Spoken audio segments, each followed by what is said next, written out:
to the first episode of PAX Octane. Let's introduce the players. Hello, I'm Jade, the DM. Hi, my name's Clay. I'm going to be playing Tiefling Warlock, Lavender Mist. Hi, I'm Amani, and I play Lumeria, Tiefling Druid. Hi, I'm Taylor, and I play a Tabaxi monk named Tapioca, the cutest cat in the whole world. Hi, I'm Lucas. My character is a human rogue named Mondog XCOM. Hi, I'm Miles. My character is a human paladin named Philium Chiron. And we are PAX Octane. Thank you for joining us. Before we start, I wasn't able to record myself during this first session, so you won't hear Philium's parts, unfortunately, also for the second section. Our story begins in the small town of Barstow, where our characters, who are members of the adventuring guild called PAX Octane, have been dispatched for a mission. Our characters have never met before this moment, and we all meet up in a small store in the middle of town to wait for a carriage.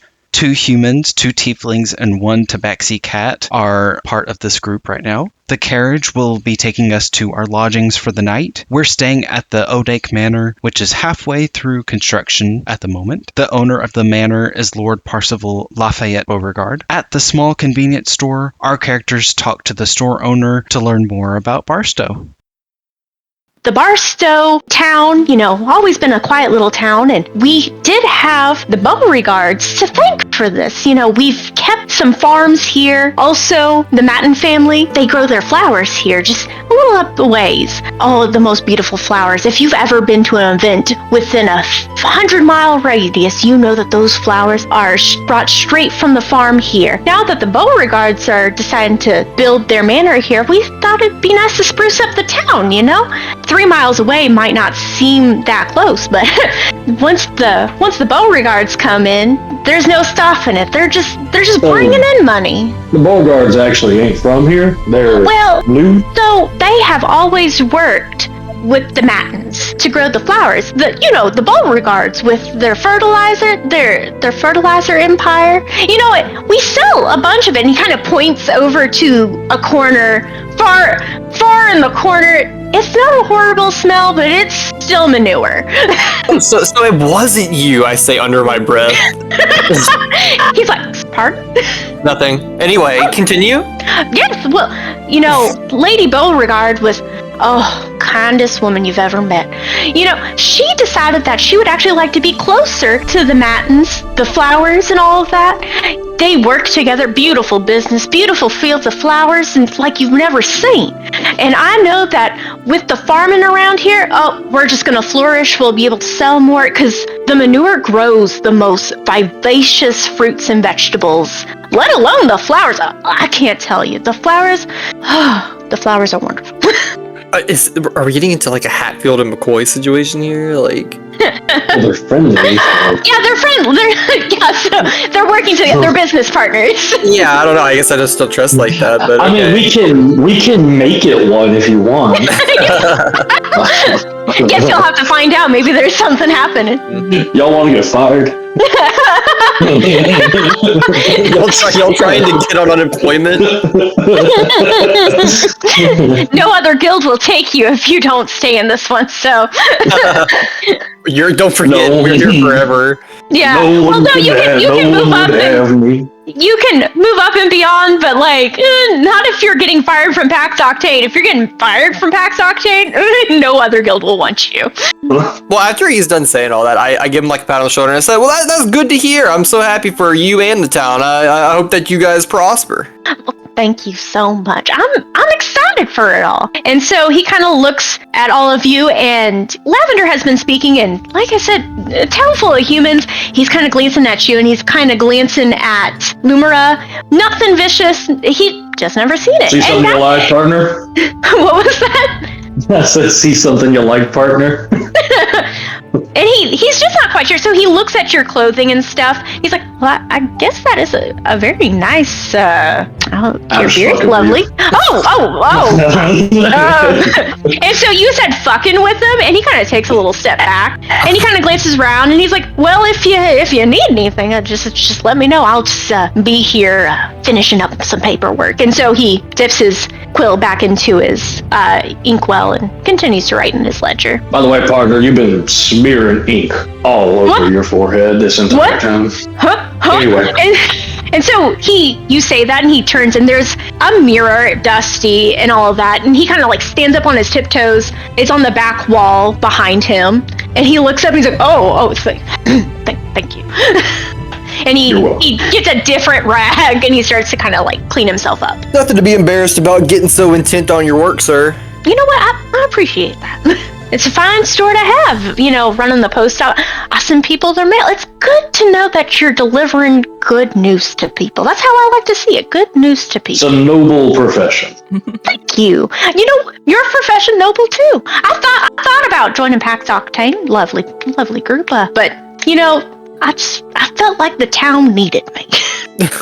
I love him. Can we take him with us? I can see that they do. It's in this exact moment that Lavender has realized he does not know this guy's name. You may have said it, he does not know. By the way, no, I did not say it because you did not ask. Okay. And that's on us. We're too on our work too, sir. We're so sorry. What's your name? Oh, you know what? How unkind of me.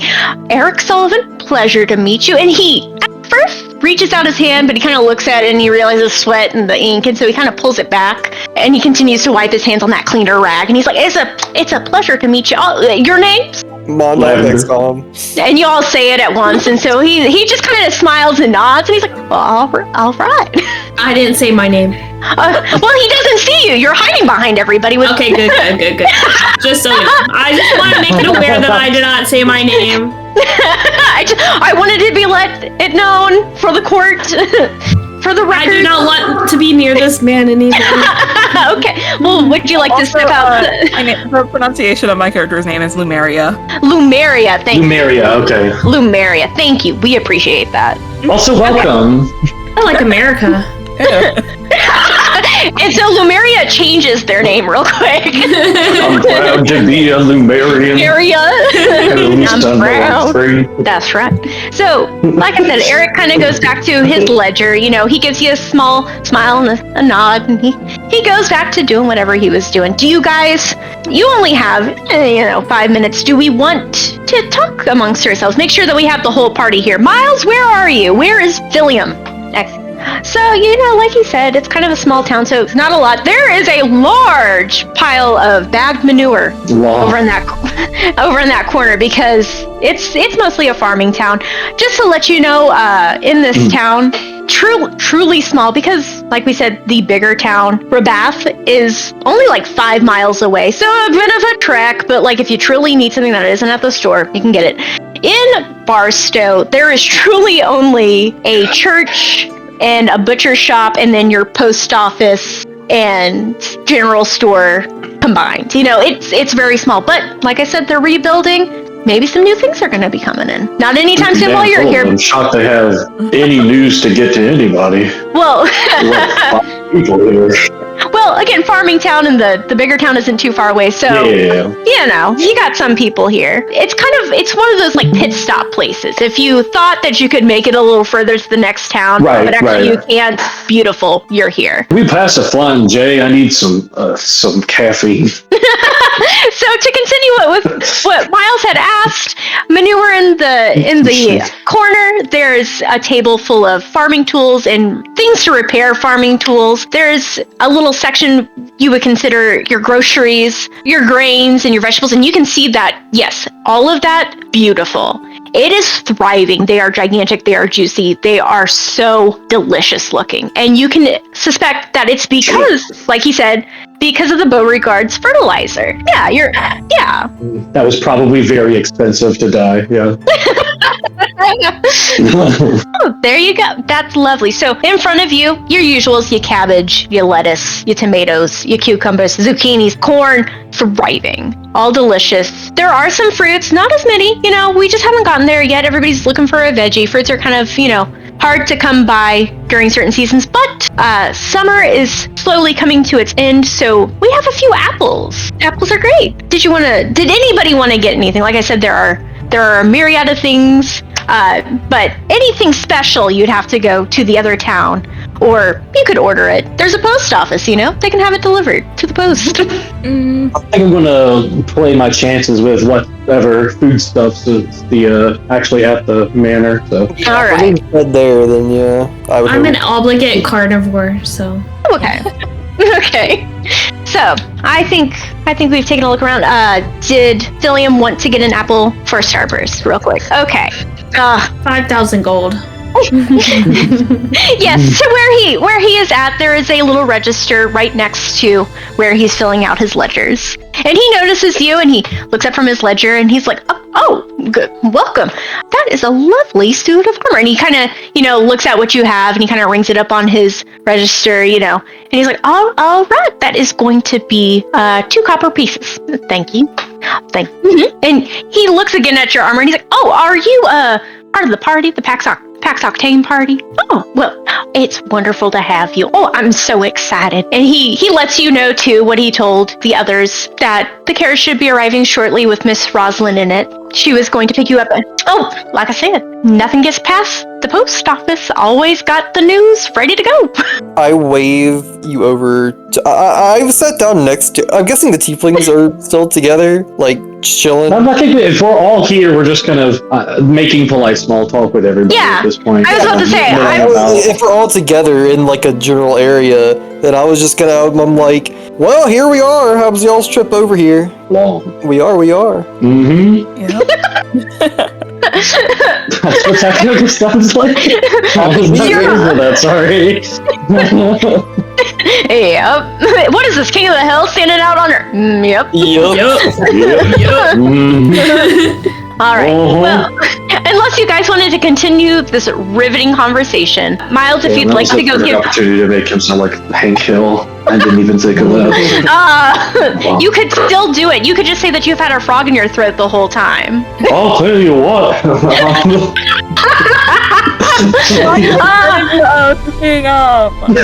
What's his face? From King of the Hill. Fucking the river. Yeah.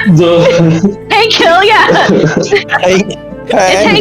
Hey. That's not the voice. I can't do it. Oh, that's fine. You know what? That was the frog. The whole time. That was the frog in your throat. So. Excuse me. Voice it 20 times. Ignore it. So, and I just want to let you guys know, if I post anything like character-wise, like when I explain a character, I'm like, and here's a picture, I'm going to be posted in the gallery for this specific session. Okay? Just to let you know. All right, so Miles, do you want to go run and give Starburst his apple real quick? Or do you want to wait? Save it for tomorrow? All right. Well, during this riveting conversation, you hear outside a team of horses and a carriage pull up, sloshing through the mud and muck. And you all turn to see this beautifully crafted carriage, enough to fit all of you comfortably, and out steps a woman, and she is beautiful. If Radiance was a person, it is Rosalind. Let me see if I can get a picture in here. Boop, boop. You would think I would have this more prepared. I do not. All right, and Rosalind steps out. Vivacious, beautiful, golden hair, a smile upon her face. She is just a walking flower. She is beautiful, and she just radiates this kindness. And she looks into the general store, and she sees, obviously, not your normal band of humans. And so, obviously... A gaggle of fucks. A gaggle of fucks, if you will. And she looks upon you all and, meets your eyes and gives you the brightest smile. Oh my goodness, hello. Oh, I'm Good afternoon. Oh, good afternoon. Sorry for my tardiness. And you can see on the clock, she is not tardy at all. She is actually a minute early. I hope I didn't keep you waiting. Not at all. And you see her shyly blush, and she turns away a little bit. And she gonna do the Debbie Ryan tuck behind. Damn, ain't she married? And she goes, oh no, I'm Rosalind. I'm Rosalind Matten. I best friends with Percy. Oh, sorry, Lord Beauregard. I'm his childhood best friend. But, you can tell that she's a little flushed at the idea. It's charming that you thought that. But she quickly, waves it away, and she's like, oh, forgive me. I should have introduced myself. Rosalind Matten, like I said, and I'm actually here with my carriage, to bring you to the Odake Manor. If you'd like to come along, if we're ready. Thank you very much. Wonderful.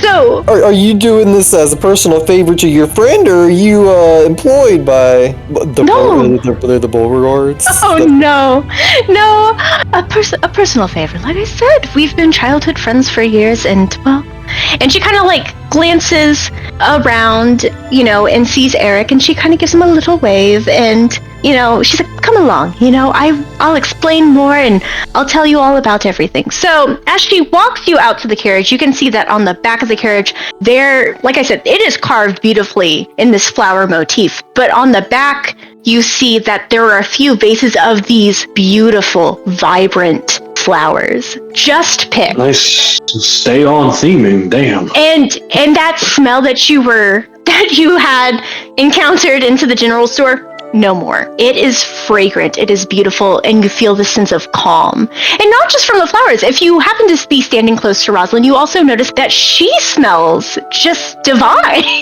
It's not out of curiosity, is it like so intense that you could clock it as maybe an enchantment or something? Yeah, I was thinking magic too. Well, I was about to say, there is a bunch of flowers, so at the moment, kind of strong, but but nothing horrible, Sure.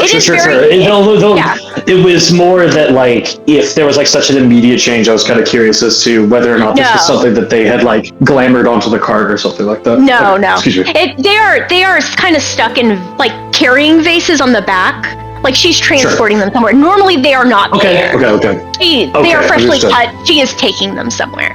So she opens up the carriage door, and you see it's like one more bouquet of these flowers. Like there was just a small bit that couldn't fit back there, And so she steps in first. Her coachman, takes her hand, and she gracefully enters the carriage and settles down onto the seat. And she motions to all of you to come with. Come in, wherever you want to sit, please. And she places the bouquet of flowers on her lap, and she lovingly, touches the leaves and the petals and kind of like places them in the most elegant way possible. Again, she is just the walking embodiment of beauty. Like, she is picture perfect as she like preens her flowers, and she waits for all of you lovingly to come into the carriage. I elbow Mondog and remind him to take his boots out of the fucking general store. That's really what I do when I got there.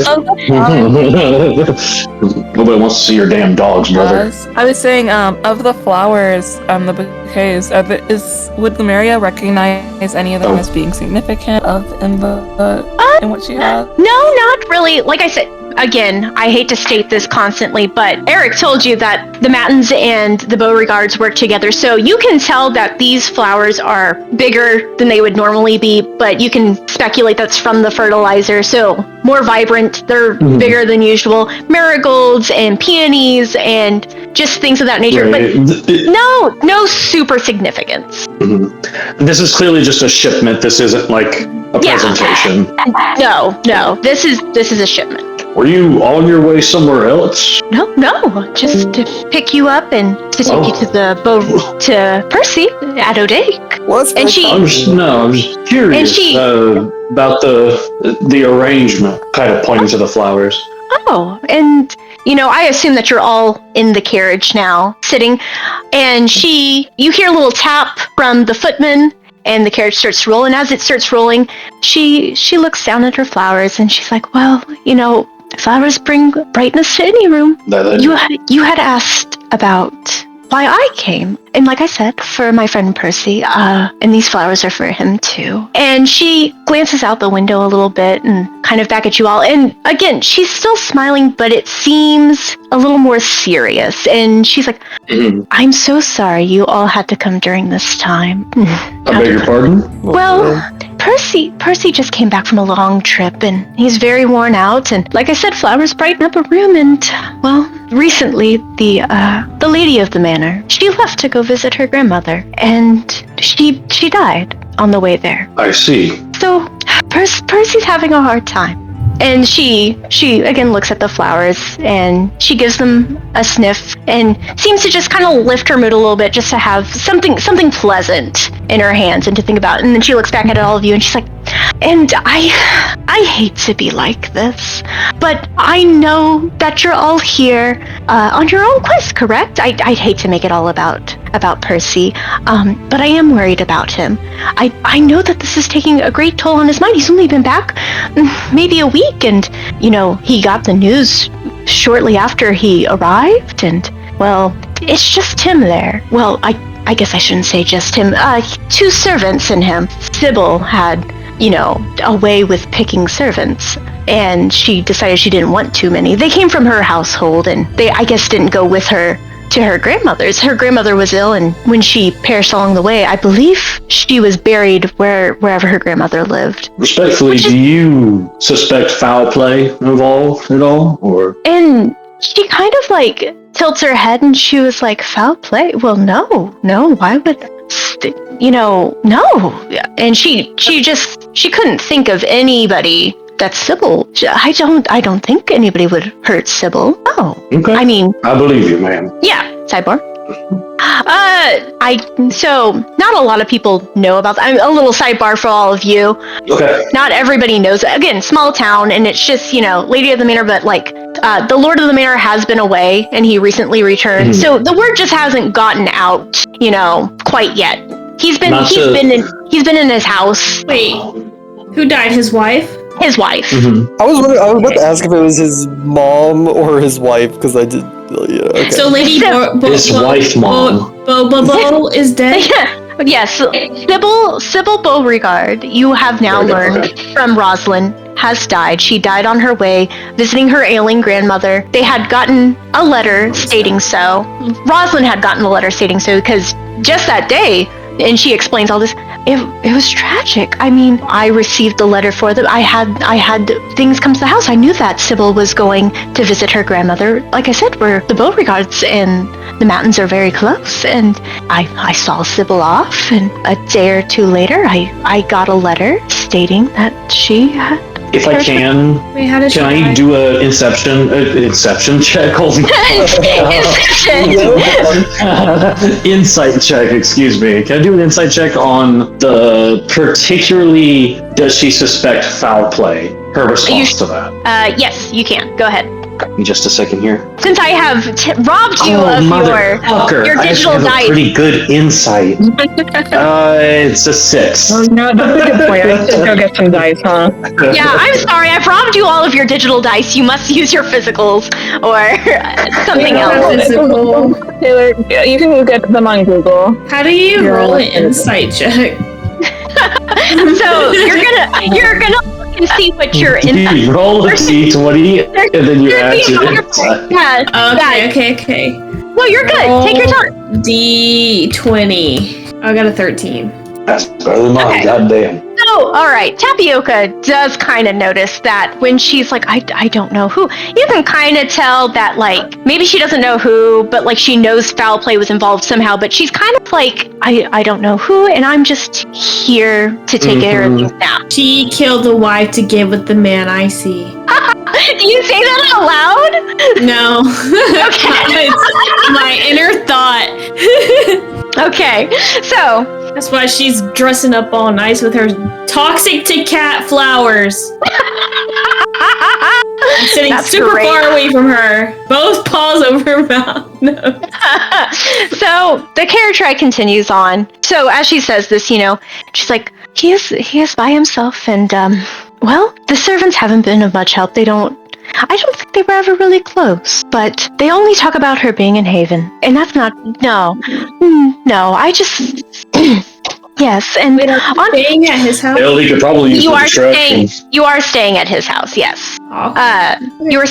And she continues on, she's like, I think the servants are going through their own sort of grief process, and Percy's struggling, but please, know that I will be there also whenever I can. My manor is not far away, but I will not be far. I'll come and visit And she gestures to the flower. She's like, I've been bringing him as much joy as I can during these times. And she sighs and she's like, I told him that he should come away. We should go somewhere to get away from all the memories. But he stays. So please just give him some space. Again, the servants will be able to help, but they're going through their own grief. Please, if anything, you can always ask me. I should be there. I hate to leave them alone. Well, man, yes, we'll mind our own. If you need our help anything during our stay, don't mind asking. And she smiles. No, I stay in my own home. But again, it's not very far from the Odake Manor, and at this point, I kind of am just staying there most of the day. But I have my own business to run. We're thinking about opening just a flower shop here in town. Oh, it's gonna be lovely. We have one in Rabath, but I want to bring, the flowers to the people here. And I thought about putting it in the general store, but... and as you could smell, it's not the most pleasant place, and it's very obvious that she wants her flowers to be the center and not be overrun by the smell of manure. We don't want two smells fighting each other. I don't know, they might need it there. You might be doing the civil service, ma'am. She laughs and she's like, I suppose I might, but no, the Beauregards can whip up some potent shit. They sure can. It's because of the lava slugs. You do know them, right? And no. No, I don't. And so the what? And so Rosalind beams. I beg your fucking pardon. Rosalind beams and she's like, well, part of the business and all. I don't know too much about it, but yes, lava slugs, and then the birds that eat them, and then the birds that eat them, their poop becomes manure. And it's because of all those beautiful minerals and everything from this one island. Oh gosh, I forget the name. But an island far off. That's where Percy's been this whole time. Making sure everything's good with the flock of birds that eat the lava slugs, and it kind of, you see her kind of shiver a little bit at the thought of lava slugs and bird poop, but part of the business. That's not part her of part. the business, Yeah, not her part. You get to enjoy the fruits of their labor. I do, yes, and they are beautiful. So they are indeed. So as the conversation continues, and again, if you want to bring up other things as before we stop, you can. But you see in the distance this towering structure, and it is a beautiful Gothic revival. It has beautiful archways, but you can tell that it's unfinished. It's still being renovated, but it is gorgeous with stained glass windows and large wooden doors. It's magnificent, and you can see as you get closer that there is a bird motif going on. The birds, just so you know, are very emu-like. So there are glorious bird. So to one, it is not a beautiful bird. It is not anything you really want to see. But the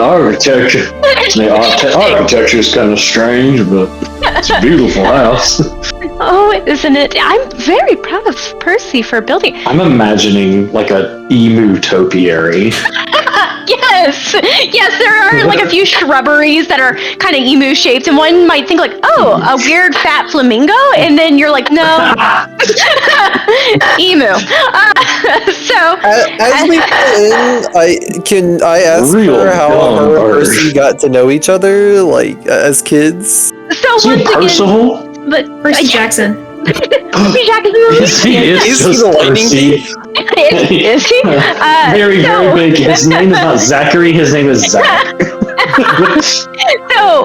So she takes in all of your questions kind of at once, and then she kind of giggles it off, and she's like, oh, well, when I was a young girl, 15, I met Percival, and we did kind of have a summer romance, but Oh, she killed his wife. I'm saying she joined that girl. I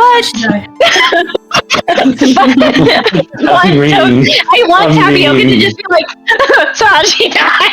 Who am I to get in the way of young love? So she's talking about it, and she's like, but we were just children, and we kind of decided to stay friends, you know? But friends for a lifetime, and I moved out here when he moved out here. His wife actually wanted to build up this town. She do something for the community, you know? If Sybil was anything, it was pillar of the community. I mean, that's the function of the wealthy. And once again, Rosalind seems a little dejected at the thought, and she's like, well, I just said her carriage was attacked. By whom? I don't know. It was a short, Oh, you God. know? Well, it was... Who are we fighting? He brought to God. And so Sybil's like, oh, I suppose that if you could, but is that on your way? I would believe you are heading to somewhere farther north. Well, on her way to her grandmother's, it was, where did they say? I forget where they said, but I know a little more than halfway to your grandmother's. Gosh, what was the town? No, it wasn't even in the town, was it? Oh, never mind. But I guess if you want to head east instead of north, Percival would be so grateful for you to do that. I know he would. We should probably rendezvous with the Lord first, and we can probably make a detour when we've got the time. I understand. Of course, Again, he is going through it right now. Here. And I know that she's already into buried... his house and be like, how'd your wife die? Ain't we all, bitch? How'd your wife die? So, no. Was there another question? It was how did you know each other? Yeah. How did you know each other? How did she die? Oh, I have a question. Yes, and she looks at Tapioca, and for the first time, and she... I think that'd be funny. Tapioca just keeps sitting in the darkest corner, so nobody has like...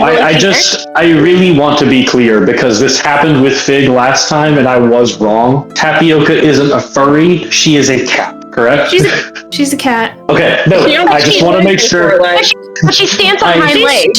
She stands on hind legs, yes. He's like okay, I need to make sure I know I'm visiting the right thing. Continue. Yeah, sorry. 3 foot tall, beautiful, cute black cat in black monk robes. Yes. Yeah. Think of like how a regular cat looks. Yeah. But taller. Yeah. And on 2 legs. I thought Fig was a guy. It's like an anthropomorphic frog. Yes. Yeah, it's like the cats from Monster Hunter. Okay, but not as ugly. Well, they're cute. I've seen a lot of some of them are pretty ugly. The one from Wilds is cats. And they look so big-headed. Okay, that's fair. Actually, I'll give you that. But I'm picturing the Monster Hunter cats. Yeah, I was also kind of picturing the Monster Hunter cat, but like just like not as like as bulbous and anime of a head. Yeah, it's a proportionally correct cat. Yeah. Yeah. All right, but Rosalind looks over. No, you're good. Tappy, thank you, Miles. Thank you. You're a blessing. No, that's right. Yeah, that's right. Very paladin of you. And we appreciate. God appreciates. Oh, hold on. I forgot to do something. God, I forgot you look like Chris Hemsworth. We have handsome Shrek and Chris Hemsworth. We're gonna do the fucking Armstrong Full Metal Alchemist fucking the bro ass by the end of the campaign. Okay, I've written all your names down. I have my list ready to go. Okay, so she looks over at Tapioca almost for the first time, and she perks up and she's like, "Oh, precious. Yes, what was your question?" Okay, my hands are over my mouth. Okay, so if you can't hear me, just let me know. Okay. Are you married? And yes, Rosalind has a smile on her. Yeah, so Rosalind has a smile on her face, but you can tell that she's like calculating in her brain, trying to decipher what Tapioca said. But after a minute, she's like, "Oh no, I'm not. I haven't been betrothed to anybody. I've had a few suitors, but no." I'm shocked. Frankly, you are quite beautiful. And Jade, I'm so sorry. You probably said it already. I mean, not probably. You definitely said it already. What are we supposed to be doing here? So this is just kind of oh, that's so good. Murdering the woman. No. So you are heading to the Odake Manor, just kind of like a midway stopping point from the capital city where PAX Octane was, or like wherever you guys were. Instead of going to Rabath, which is like the closest town with inns and stuff. PAX Octane is like, I'm not paying for an inn for you fucks when... So we're staying at the Lord's Manor. You're staying at the Lord's Manor, like as a little halfway point before continuing on. Oh, okay. So we're not working for him. We're just... He's our hotel. He's your hotel. Okay. I won't lie. I did think we were working for him. No, you're good. No, I've made it very complicated for all of you. Yes, let me, you are good. This is something I glossed over. I do apologize. We're gonna... So I've paused. There's a little like sound as I pause and I go, this campaign right here, this thing that we're doing, is literally just practice to see if we like what Jade does and if we want to continue. I have a whole story. I have a whole campaign for you. This is to test the waters and see whatever I'm doing works for all of us. So far, I am very much enjoying it. Yeah, I'm fine. Yeah. Yay, so happy. Okay, so like Rosalind said, she has a few suitors, and was it Lavender who called her beautiful? Yes. She blushes and she kind of looks at you and she's like, thank you. She gives you a little eye, but like ladylike. Lavender's got a big smile, but a little bit of a like. It's not as severe, but it's like how Mr. Beast doesn't smile with his eyes. Yeah, there's death inside. Like, yeah. This is like not necessarily like as severe as that because he does look like a zombie, but it's more like he is performing the role of a flirt with no intention behind it. And you know what? You can kind of tell she's kind of doing the same thing. Like, you know what? If you tried, maybe she'd be cool. But like a flirt is a flirt. A flirt recognizes a flirt. So you pull up. So you pull up to the manor, and outside you see two people. Hold on. So the first one you probably see a 5'10", 5'11" older man standing there, just stoic. And then we also see standing beside him a smaller gnome woman. Oh yeah, get your money up, get your pussy up. And so you see that they are here to greet you, and you can assume that these are the servants. Look at his face. Also, by the way, Miles, I love Starburst. Starburst is my favorite character so far. Oh, is Starburst in here? Look at Starburst. I love her. Oh, the butler guy kind of reminds me of Nosferatu. Damn it, I can't unsee that now. You must bounce on it. I am the lord of this manor. So you see these two standing outside, and so Rosalind, once the door opens for her, the footmen open the door, she walks down, she's like, William, it's good to see you. I know it's just been a short time, but it's always good to see you. And Henrietta, love, darling, it's good to see you. And so you've gathered, as they bow and curtsy to Lady Rosalind, she kind of motions and she's like, the group, PAX Octane. And she stutters for a moment, she's like, oh my goodness, I didn't even ask your names. And I talked the carriage ride all the way here. Talked your ears off. I'm so sorry about that. And so she apologize for, ma'am. This has been the theme of the day. And she kind of looks at you and she's like, again, smiling, but like you can just see behind her eyes like, hey, wait, what? Yeah, but she... Big talk, Philius. And you see, as you're talking about this, so Rosalind, again, still smiling, like, nodding along, but like, what? Okay. But you see William and Henrietta kind of like glance at each other, huh? But don't say anything. They're standing there like they should. Henrietta kind of smiles a little bit, like she thinks it's kind of funny, but William, again, stoic. So I guess if you all want to introduce yourselves to each other in the courtyard. My name's Mondog and I'm hungry. Wait, Henrietta? The bar. Is there a bar? We are at the manor, and Henrietta laughs. She audibly laughs at Mandog when he says that. And she's like, oh my goodness. And she looks over at Tapioca. She's like, oh my goodness, sweet Hetty. A bar? Well, of course, yes. When she does the laugh, I'm like, I wince. I like visibly wince. I'm like, oh god. Oh yeah, Tapioca like slowly backed away from her. William kind of gives you all like, again, stoic, but you can kind of see that he gives a like, sorry about that, like look. Sorry about that. And you also see Rosalind kind of wince too. She's a serial killer. Like, she had to get the next girl. Well, no, she like you guys all winced and stepped back. She also like it just surprised her when she heard Henrietta's laugh, and she turns to Henrietta and she's like, "Henrietta, darling, do you think you could take some of these flowers inside? I'll put them in her face." She's like, "You want a hand with that, Henrietta?" What'd you say? I want to help her. Oh, you're gonna help her, okay? And Henrietta, did you want a hand with that?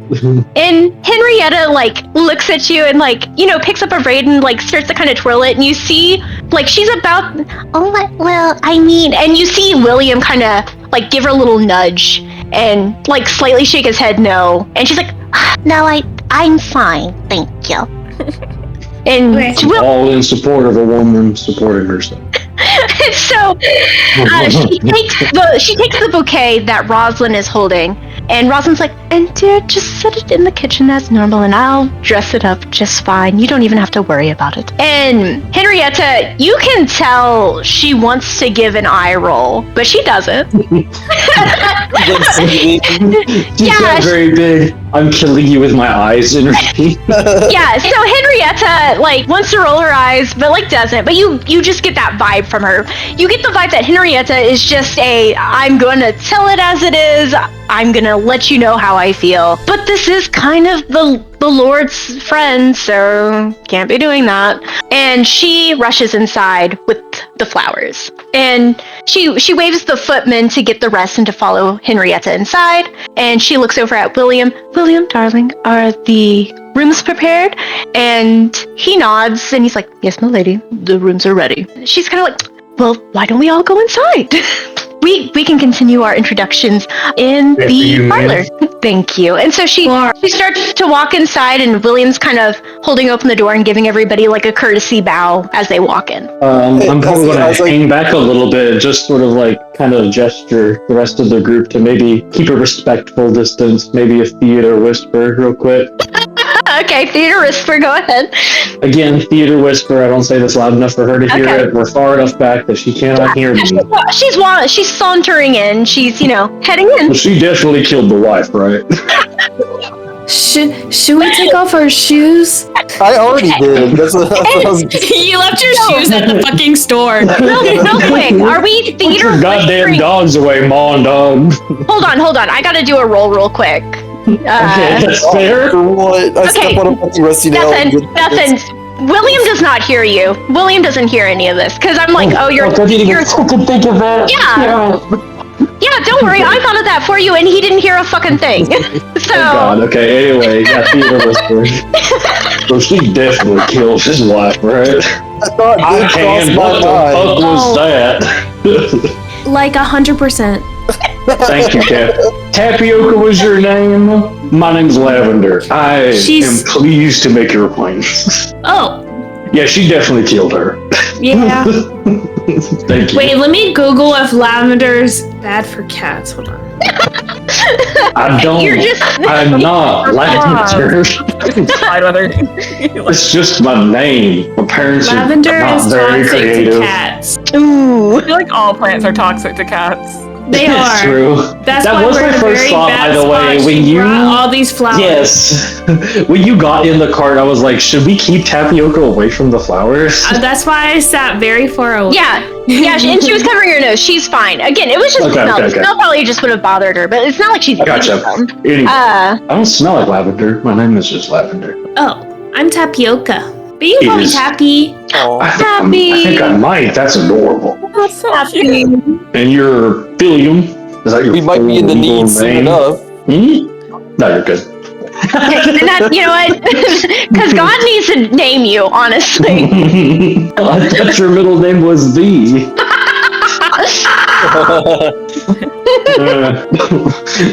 Mondog XCon. How do you spell that? Is that you asking my name, or is that you like getting mind controlled by me? Are you part of my hive mind now? Like, what is happening? Is Lavender asking your name? That's right, sir. Is that like a family name? Is there a whole line of ex-cons, or? That's none of your business, sir. I suppose it ain't. You know what? You got me there. Lumeria? Yes, my name is Lumeria Levine. Ooh. Levine. Are you just a skater boy? Are you gonna see a later boy? I went Adam Levine, so my first thought was, your body is fucking absurd. Damn it. Yes, if we're ever back in whatever city we're from. Whatever that fucking city was. It's okay. I barely remember. Whatever city. And you want to help out the youth. And Lyria hands a little pamphlet. It's like those little flyers. You know the people who stand on like the street for like raise money for charity and shit? Okay. The Shriners type. Jesus Christ. No, I have a little. Look at me. Look at me. I'm craning my neck to look up at you. I think I might have more common with the other city kids who are they don't quite fit in as well, or they don't have as much money. I teach, and I do a free little school for them, and I teach them how to garden, and I give them, life lessons, but that doesn't really make money. So if you ever want to help, or if you guys would also like to help me teach them, either or, I'm their only teacher, so if you guys want to help in any way, that would be appreciated. That is extremely noble. I am truly terrible with children. How old are we talking? They kind of range. Some of them are little. It depends. No, Tapioca, what you're doing is important, and it should be done, and I should not be a part of it. I take the pamphlet. I'll be happy to hear more about how I can help later on. I'll hold you to it. Thank you. Hold you at gunpoint. She's got a knife. She's just like, good to fucking know. You should watch where you sleep. Pointing a knife at the back of the head as I force you to teach like elementary school kids math. I'm just a cat. I don't know math. I can't tell. Are you a child or you're very small? Some people are small, Lemuria. You can't say that. What are you asking for my age? I'm not asking Tapioca. It's age, sex, location. Age, sex, location. No, we know at least age doesn't work for everyone. Are you an adult? Do we have to babysit you? I'm an adult. He said that in the most baby voice. PAX Octane has an age limit, don't we? You would think, but like, why do you think the guild hired me? Look, if you get on recommendation, they might split you in. It's a Full Metal Alchemist. It's like, no, I'm not a kid.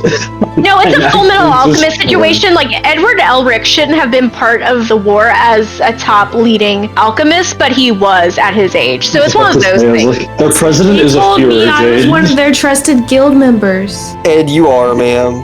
I trust you. Actually, excuse me, are you a ma'am? I want to make sure. Me? Tapioca? I'm a girl. Thank you kindly. Yeah, Tapioca's the only girl in this party, to let you all know. So treat a bunch of dudes, let's go.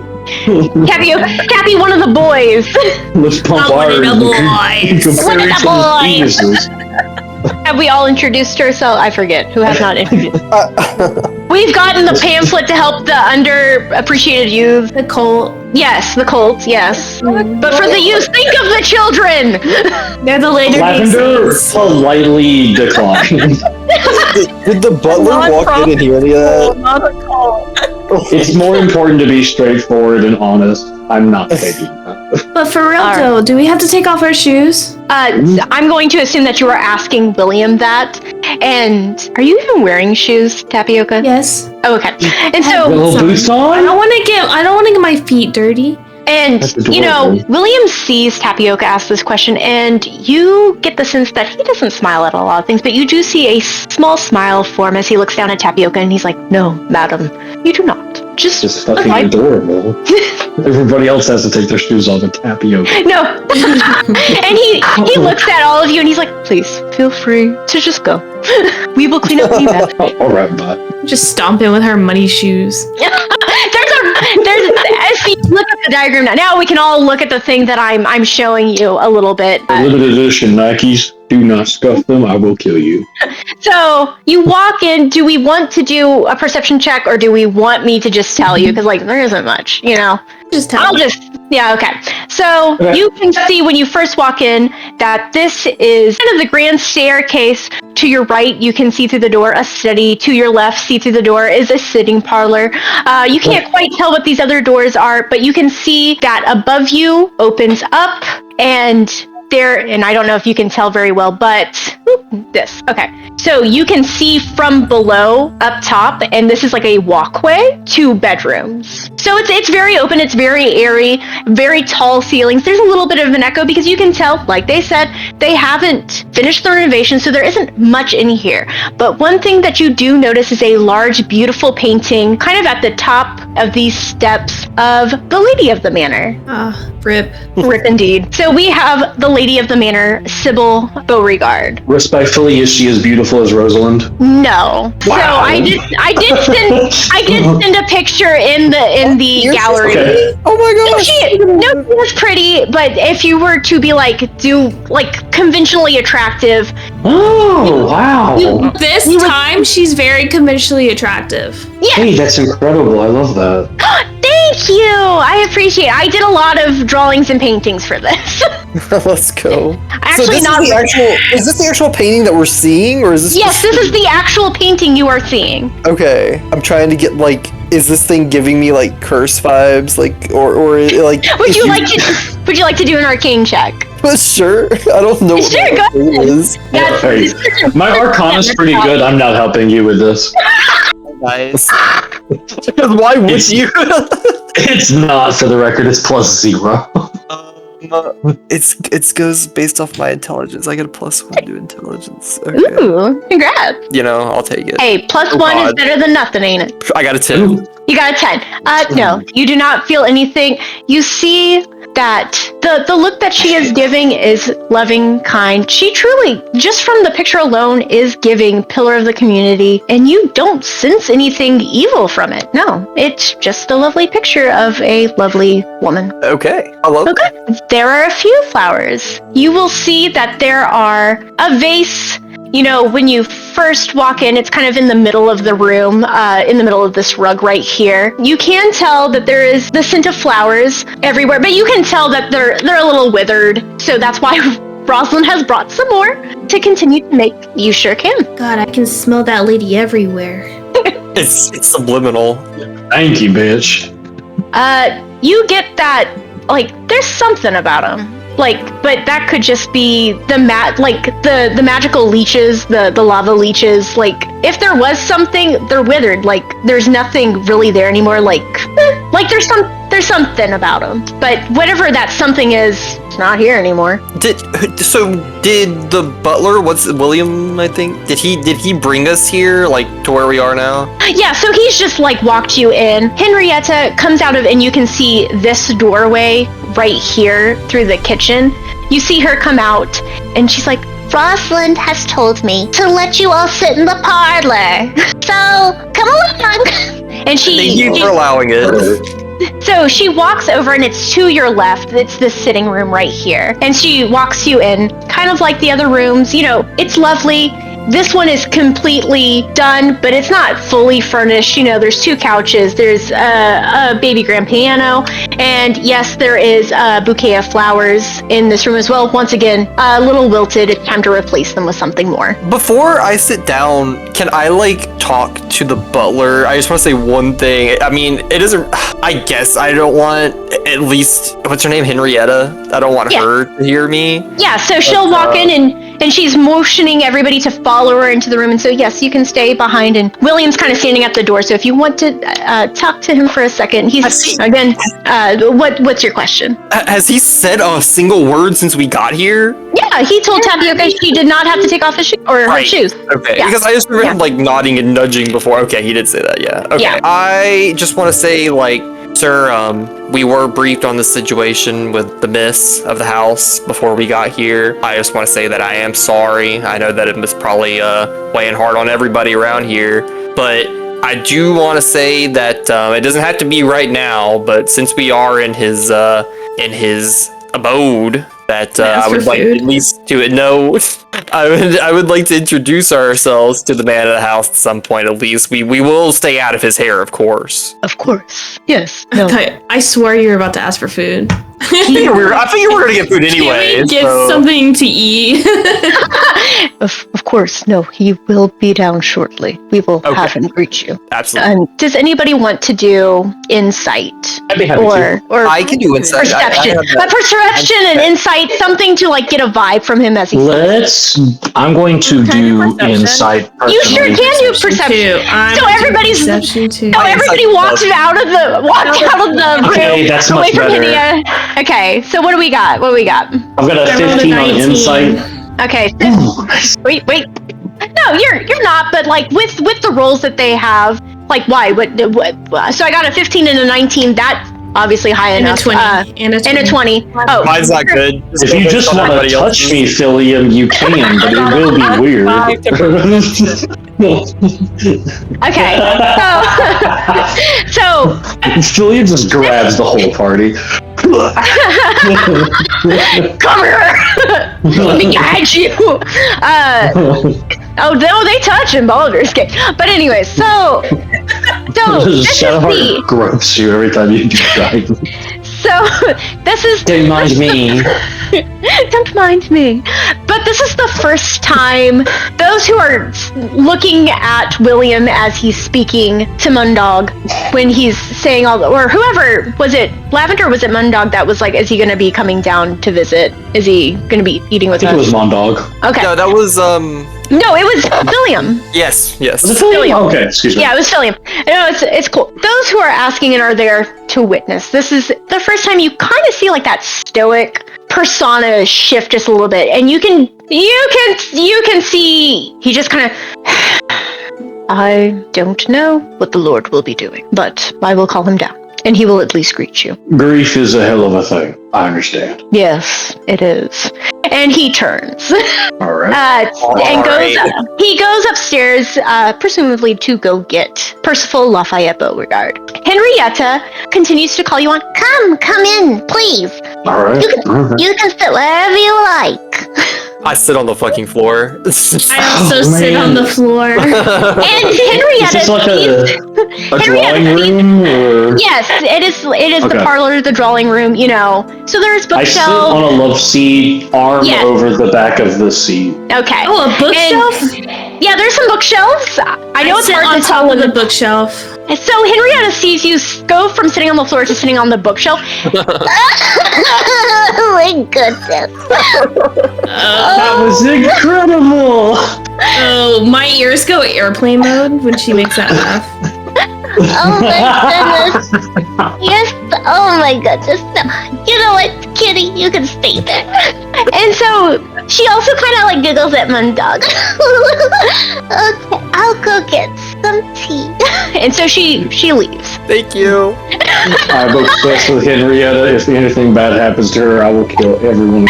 And then myself. So she doesn't seem upset about her mistress dying. She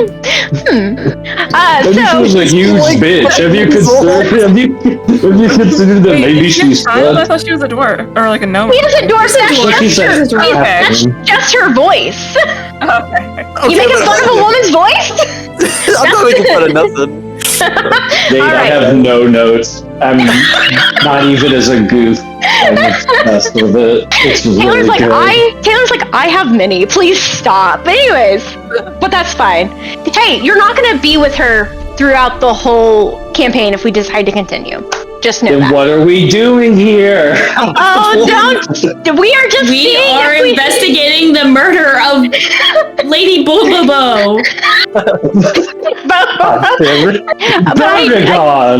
Again, I'm just happy we seem to are having a good time because Jay just wanted to see if everybody would like how Jay DMs. So far so good. All right, so we're all sitting down and you hear footsteps, kind of slow, walks in, and who opens the door and you see a man walk in.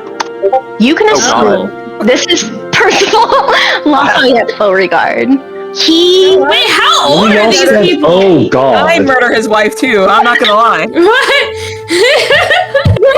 What are they to be like head of households?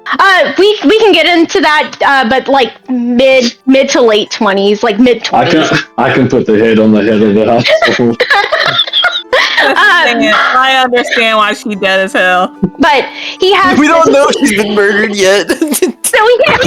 He has definitely been murdered. There's no one who has been more murdered.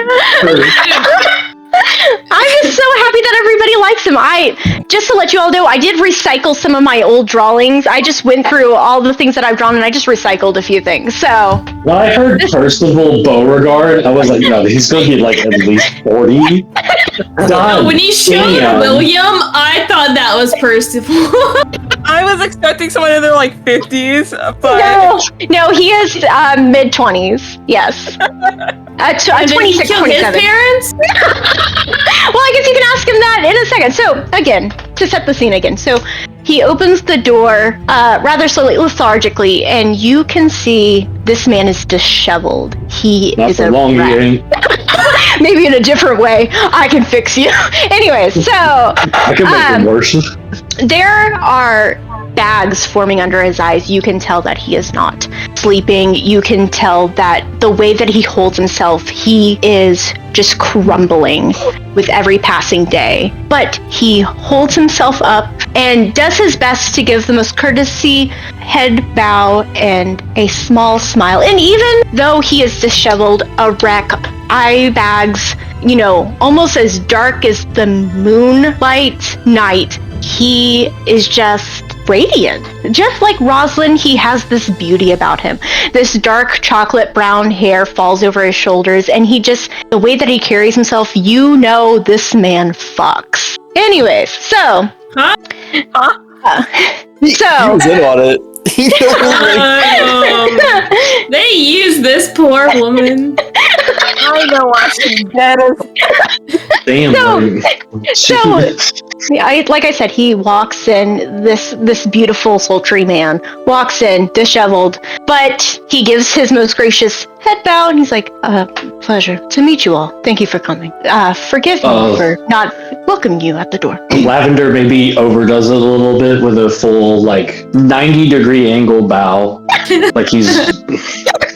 The pleasure is all mine, my lord. And he kind of there is a light that is no longer in his eyes, and he does give you a smile, but you know that it's just not reaching any depth of his soul or heart. There is nothing. Damn it.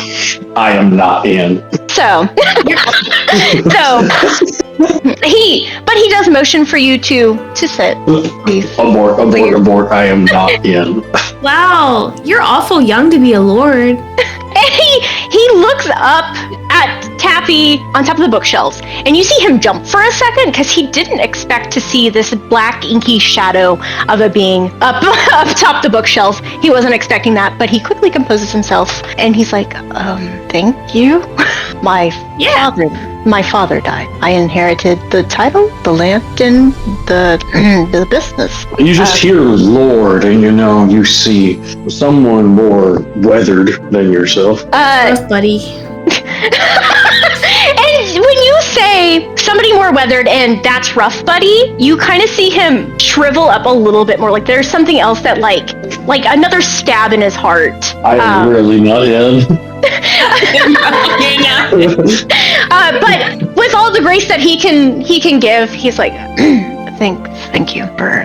He walks in and he closes the door, and like I said, he motions you all to sit, and he takes a seat and he plops. He doesn't mean to, but you can just see that he kind of slumps and plops in, but he tries to then pick himself up and he clears his throat.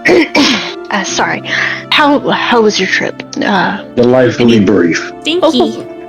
Stinky. And at the stinky, he does kind of smile a little bit. Just a little. He doesn't like the flowers either, huh? You are in. You got this. Bianca, one of us has to fuck him. It has to be you. Tapioca doesn't fuck. So, and he's like, the manure? All you think about is that dead wife of yours. If only you can say that out loud. Oh my god.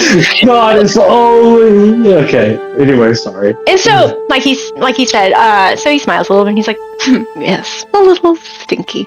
And so he turns to all of you and he's like, so what business is it? I'm so sorry. Things have been happening and I haven't really read the brief. No,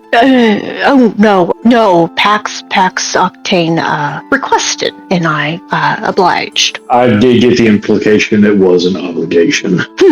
And at that, he chuckles a little bit. You're in. You're in.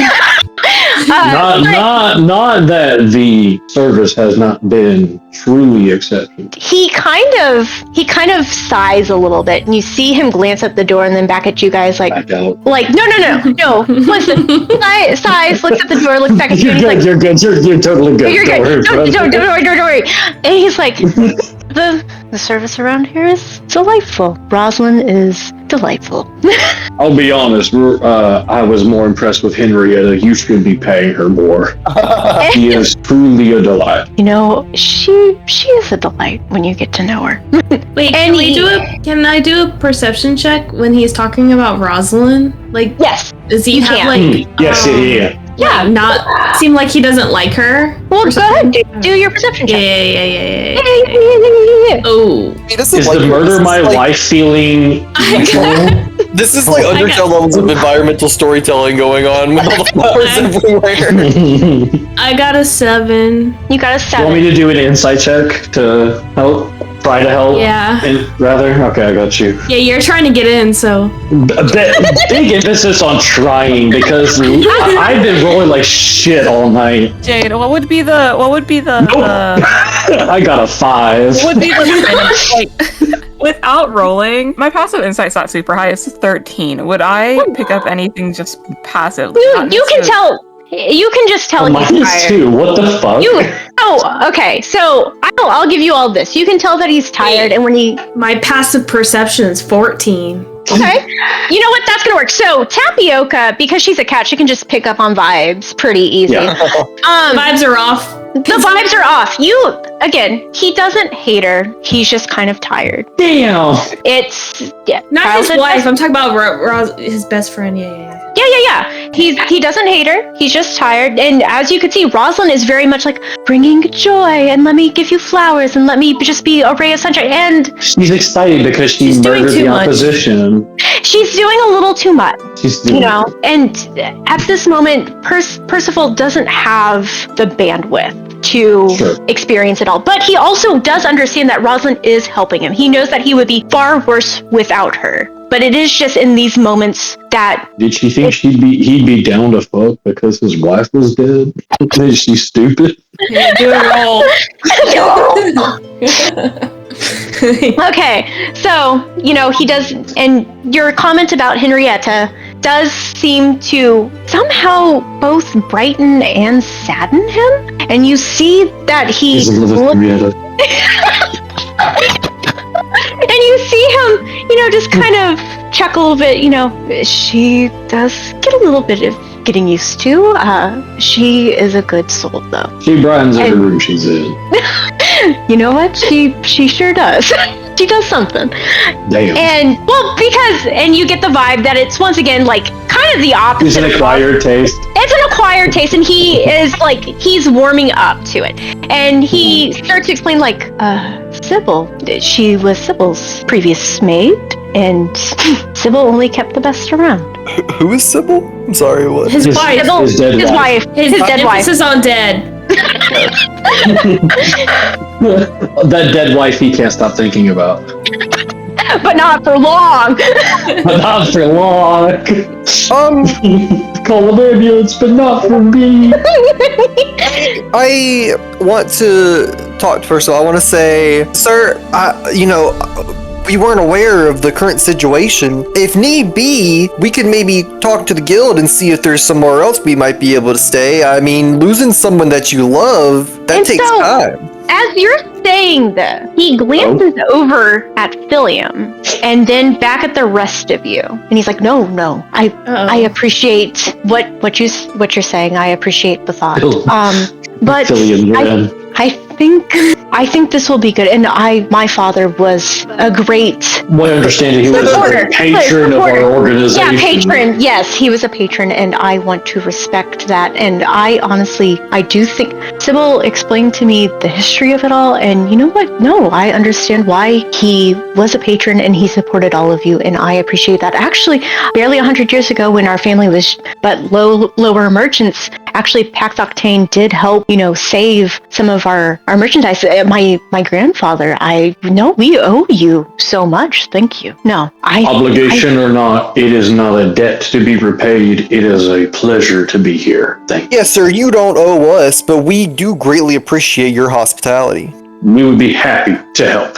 And he takes that, what you just said, and you see this glimmer of hope in his eyes. A great sadness, but it is hope when you say that. And he's like, actually, I would... And opens the door, and in comes Henrietta. Oh my god, the tea is wonderful. I think I did my best job yet. And she places the tray down of teacups and this beautiful jasmine tea, obviously help grown by the Beauregard's fertilizer. I was going to ask. Yes, so you know it's going to be 10 times more delicious. Felt her presence. I knew she was coming, like in the distance, like a fucking premonition. You see Percival kind of look at her surprised, startled, but he's not upset, but he is quiet now. And right on her heels is Rosalind. And she walks in with her last bouquet of flowers that she has lovingly clipped and primmed, just so it's ready to be placed in the vase. And she beautifully glides, takes out the old, puts in the new, and she turns back around and sees William and, asks him, can you please take these to the compost, the garden? Thank you. And so she turns back and she looks at Percival, and you just see her so caringly, lovingly look at him and just go, oh, Percy. How does he respond? So Henrietta is handing him a cup. So as Percy leaves her lips, he kind of like he's too tired to fight about it, and he's like, he just mumbles, it's Percival, but then takes a sip of his jasmine tea. This is hilarious. Like to be called Percy. Got it. He doesn't like to be called Percy, or does he like to be called Percy by her? That's the question. I'll go ahead and try and call him Percy. He's like, all right, Percy. He said he wants to be friends, but I don't believe him. Like, calm down. So they are serving tea to whoever wants it. And I jumped down. I'll be delighted. And I sniffed the tea. Wait, can I check to make sure, nothing's... It is a jasmine Lavender tea. puts a frankly ungodly amount of sugar in it because... check to make sure it's not poisoned or anything, Oh, yeah, no, go ahead. I don't know these people. Yeah, take whatever roll you need. Wait, what roll would that be? Do you want to, medicine maybe? Medicine makes sense to me. Okay, surely I got a 12. No, it is not poisoned, but if you're a cat and you're allergic to jasmine, it might be. No. Jasmine's good. If it's true jasmine, it's fine to cats. Yeah, it's true I Googled jasmine. It the moment they brought the tea out.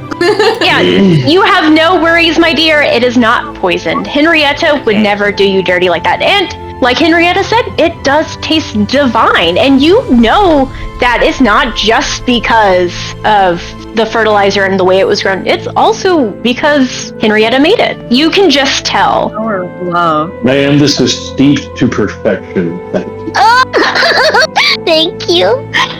Can I get a second glass? Airplane mode again. And so as she thanks you, and again kind of makes eyes at you a little bit, you see William bow, and he's like, we shall go prepare dinner. And Henrietta Lavender kind of definitely winks, by the way. And so you see Henrietta, she was about to Wait, Henrietta or William? Henrietta thinks it was at her. Henrietta thinks it was at her, and you could see that she was. I think it was enough that, like I said, he's still playing the flirt. He's yeah, really and you see that she was about to make a protest, but then she giggled, when you said that, and she goes with William to go prepare the dinner. And you see Rosalind, kind of sit on the arm of the couch, once again, so gracefully, so poised, sitting next to Percy, and she just kind of rubs his back a little bit, and she's like, "Were you able to sleep at all?" Don't you fucking touch him, you witch! Oh my god! Do you say that out loud? No! No. Lavender definitely thinks I thought I was laying it on the good god. I can't hide my face. My face is kind of like again, my eyes narrow. I'm like, all right. So you see her. Lavender frowns in like a very this is PTA way, in a way that I hate. Okay, but it is very much so. To clarify, it is not like, oh my gosh, are you? It is truly like she does like she oozes this gracefulness. Like every movement she makes, it is just like a beauty. Like that's how she carries herself. It is not per se like, oh my god, like she's not doing it to garner affection per se, like an attraction. Okay. Yeah, it's like, but she is not like absent-mindedly. It's like, oh my god. Not at this moment. No, not. I will say at this moment, I miss having someone I can do thieves' can at. Like, oh my god. So she's rubbing his back, just a small circular motion as he sips his tea, and she asks, "Were you able to get any sleep?" And he was like, "A little, thank you, I was." And so No, he says it lovingly. So he's tired, but he says it lovingly. And this is where you kind of see, like, yes, they are childhood friends. There is like a bond, a closeness. So he is not shying away from her touch. He's not welcoming it, but he's not shying away. This is very much the usual. It does feel like she does want him to be okay, and he's just not. And she is concerned. She was, "All right, have you gotten any sleep?" And he was like, "I got a little." And she's like, "Okay, well." He's like, "I closed my eyes for a half second last night." Yeah, she was like, "Again, if you need to, you are always welcome to come with me. It might be a different experience." You said, and that's when he does kind of stop her, and he's like, "No, I'm fine, thank you." A light touch, ma'am. And you see her kind of smile, and she then looks at all of you and smiles a little bit brighter, and she's like, "Well, I suppose I should be getting home then. My own dinner awaits, and I'd hate to make them make more food than necessary." So she gets up and she gives you all a curtsy, wishes you all a good night, and she'll see everybody in the morning, and she looks at Percival and she's like, "Please get some sleep. Don't worry, okay? Just get some sleep. It's not, just get some sleep." And she gracefully walks away, and you hear when she acknowledges PAX Octane, Lavender puts his hand to his heart and is like, "Travel easy, ma'am." And she smiles at you and she's like, "Thank you, I will." And you hear her leave. She hears Tapioca yell bye, and she just kind of like pop back and give a little wave, like that little like finger wave, like that little goodbye. And she goes on her way. You hear the door. Princess cupped wave. Yeah, yes. And you see her. You can see from the window that she does walk out to her carriage. The footman opens the door, she climbs in, and away they go. All of the flowers that were on the carriage are gone. They are presumably put throughout the house.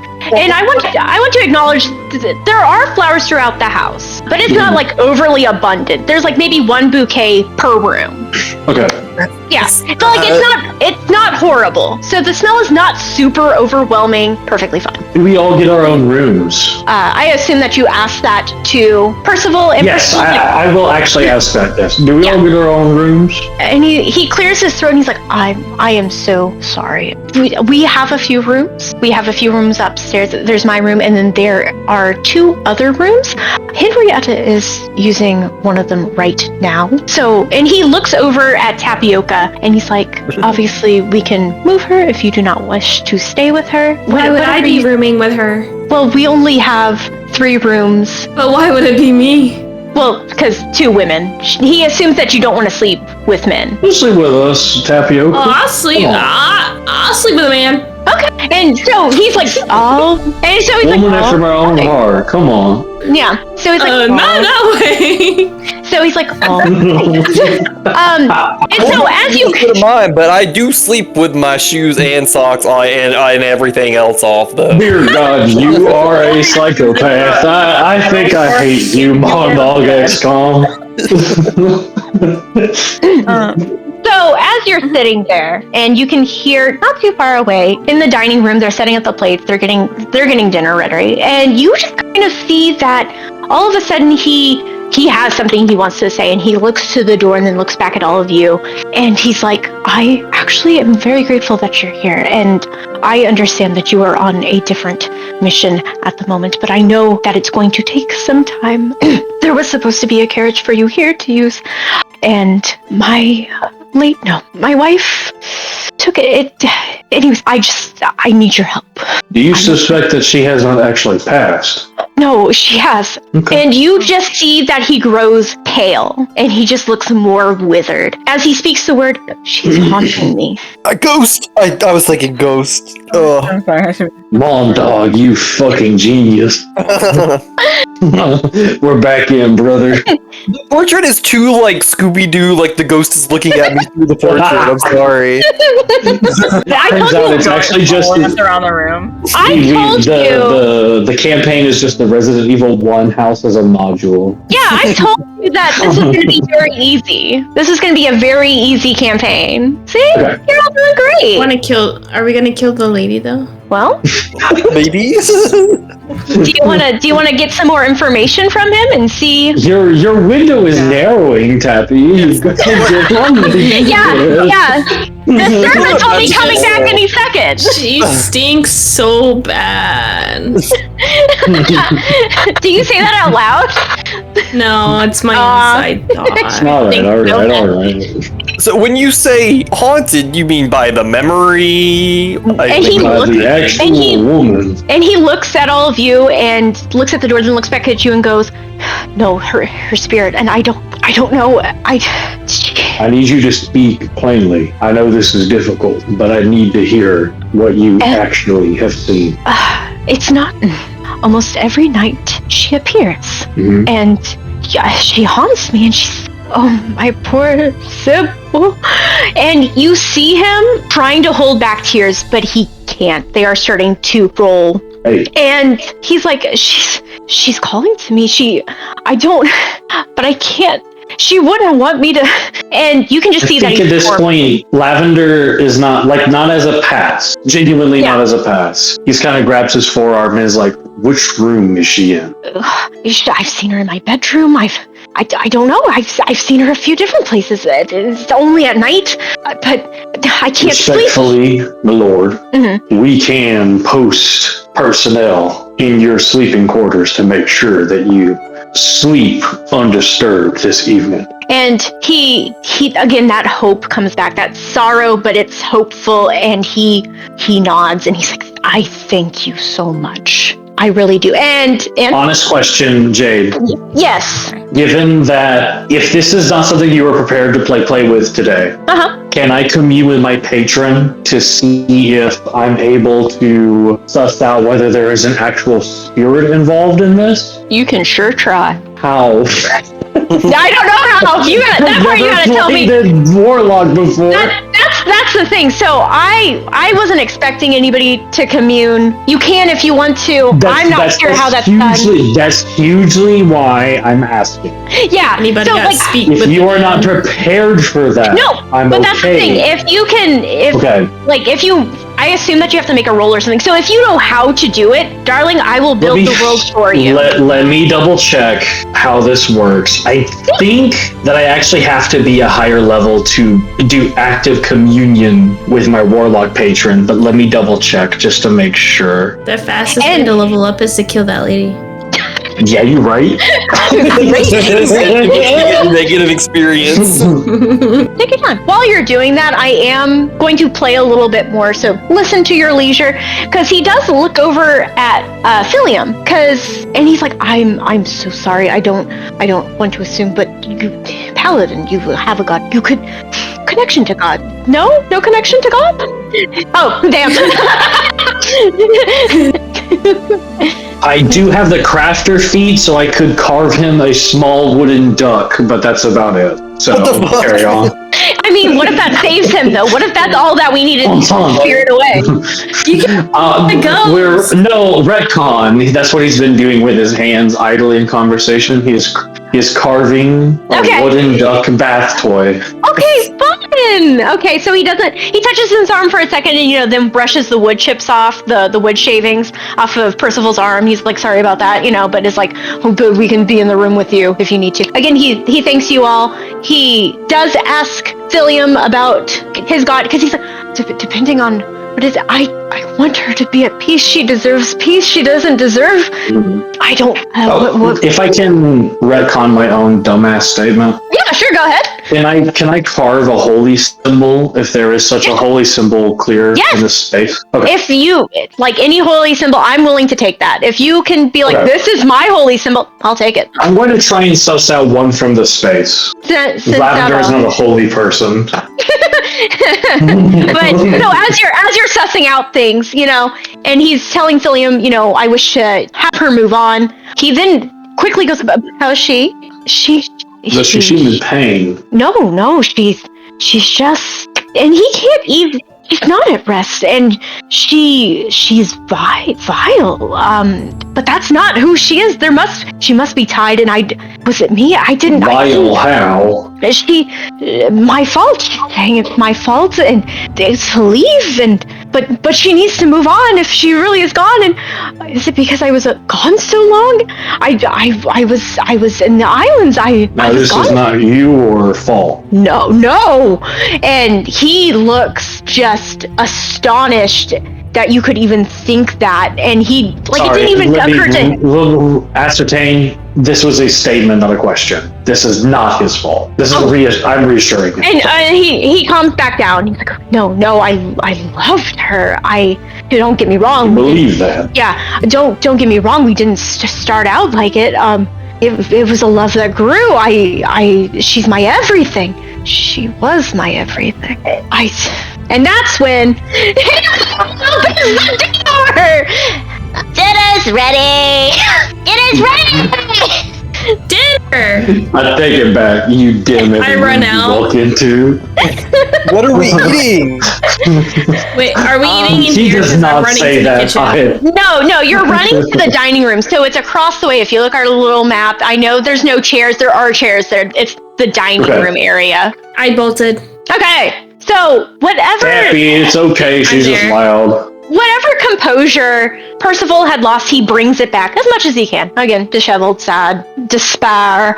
But he collects himself and he nods to all of you. And as Henrietta leads at least Tapioca away, he does turn to all of you really quick. And he's like, but please understand, one person is enough. I would love for you to all get rest. That's all I ask. You are here. You can post one person in your room and one on the outside to make sure there is no intrusions on your slumber. Okay. Oh, this is off topic because I'm not there, but dibs. Dibs. Just so you know. I was gonna ask, I could be in the room anyway, because PAX Octane is circled up in a corner doing rock, paper, scissors to see who gets to go in the room. So you want to go in a room? So do you want to? So Tapioca, are you calling dibs to be a guard? I'm down for it. Yeah. Okay. So yeah, you'll rock paper scissors later. Yeah, you'll rock paper scissors later tonight about that. No, respectfully, I will. And I'm nocturnal. And I'm nocturnal. And then are you fast? Before we break off, I don't know if you've tried it yet, Percival, but it may not be as good as Henrietta's tea, but I could make you a nice chamomile lavender tea to hopefully at least help you sleep through the night. And once again, there is this small, he feels your kindness, and it is shown that he feels it, he understands it, he is receiving it, and he gives the smiles, and he's like, I would appreciate that, thank you. And so then he leads you all to the dining room where we sit down. Henrietta and William are serving you, and you also see that there, again, is a vase of flowers, but you see that William takes them out and walks away. You don't know where he's taking them, but he walks back into the kitchen with them. Hey, took the flowers out and then walked back in with the flowers. He's in the dining room. There are flowers in there as well. But he takes just after he's given you all your food and you're starting to all eat, you can see him kind of pick up the flowers and take them to the kitchen. Take them back to the kitchen. Oh. Okay. Yeah. Thank you, sir. Of course. Thank you, dear. Wrong voice. Your man? I meant it for my good real. So we're all sitting at the table, we're all eating. If there is anything you want to discuss, you can, but I was going to say that we all eat dinner, and by the time you're done eating, it is kind of late if you would like to start heading upstairs to your rooms to go to sleep. Unless there's things you want to talk about at dinner. Can I guess after dinner, I don't know if I want to talk during dinner, but after dinner, can I have Henrietta show me to where the kitchen area is so I can make that tea? Yes, of course. And so I assume we're all done eating. We had a lovely meal. It was chicken with asparagus, mashed potatoes. It is divine. This is some good pickings. And really hungry. Yeah, and so I only eat the chicken on the plate. And you know what? That's valid. I'll take your asparagus, Tappy. Okay. Thank you. And Henrietta beams with pride when she does see that all of your plates are clean, and she, Percival had said something about, it's okay, I also can't pronounce your character's name. Come to me. Lumeria. Come to me, Mondog. Lumeria. It's because I keep wanting to say Lucario, and I'm like, it's not Lucario. Lumeria. Lucario showed up. It is now. Lumeria. And so, Percival had said, with tonight's dinner, I think Lumeria would make us some tea. And so Henrietta, once again, beams, and she brings you into the kitchen, but she does look at everybody, and she's like, if you all would like, we could eat dessert in the kitchen. It's lovely in there with the fire roaring and everything. And then she does kind of glance over to Percival, back at William, back at Percival, and she's like, if that's all right with you, my lord. And Percival nods, and he's like, yes. Oh, that does sound nice. Thank you, Henrietta. It sounds delicious. Yeah, so if you would all like to have dessert and tea, we can go to the kitchen. There is obviously the hearth here where they also cook a lot of the food. It is nice and cozy in there. And you're surprised, it was muggy and awful and rainy outside, but there is a sort of warmth to this kitchen. The window is open. It is letting in a nice cross breeze.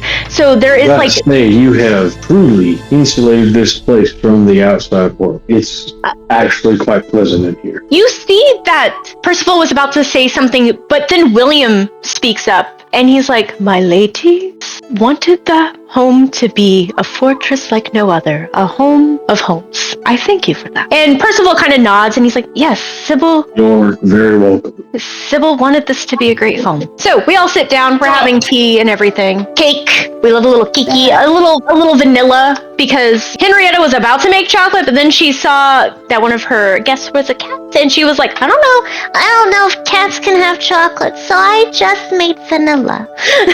Okay, I wasn't gonna have anything. And Henrietta, I understand. If there's anything I can't get for you, though. Oh, hold on, let me Google. I'm chowing down. I'm chowing down. All right. Before the dessert, do you have any nodding off, but then dessert happened. Do you have any alcohol? And Henrietta seems surprised, but she can't have chocolate, but you can have alcohol. Yeah. Ma'am, don't you have a job to do tonight? No, hold on. Our job tonight is to rest and relax. And as you're saying this, you can see that both Henrietta and William seem kind of confused about the whole job thing. A job to do tonight, but okay, whatever. And I'm not Henrietta, on patrol. Am I on patrol? Well, okay, so real quick, Mondog, do you say your job is to rest? Did you say that out loud? Oh, yes. Wonderful.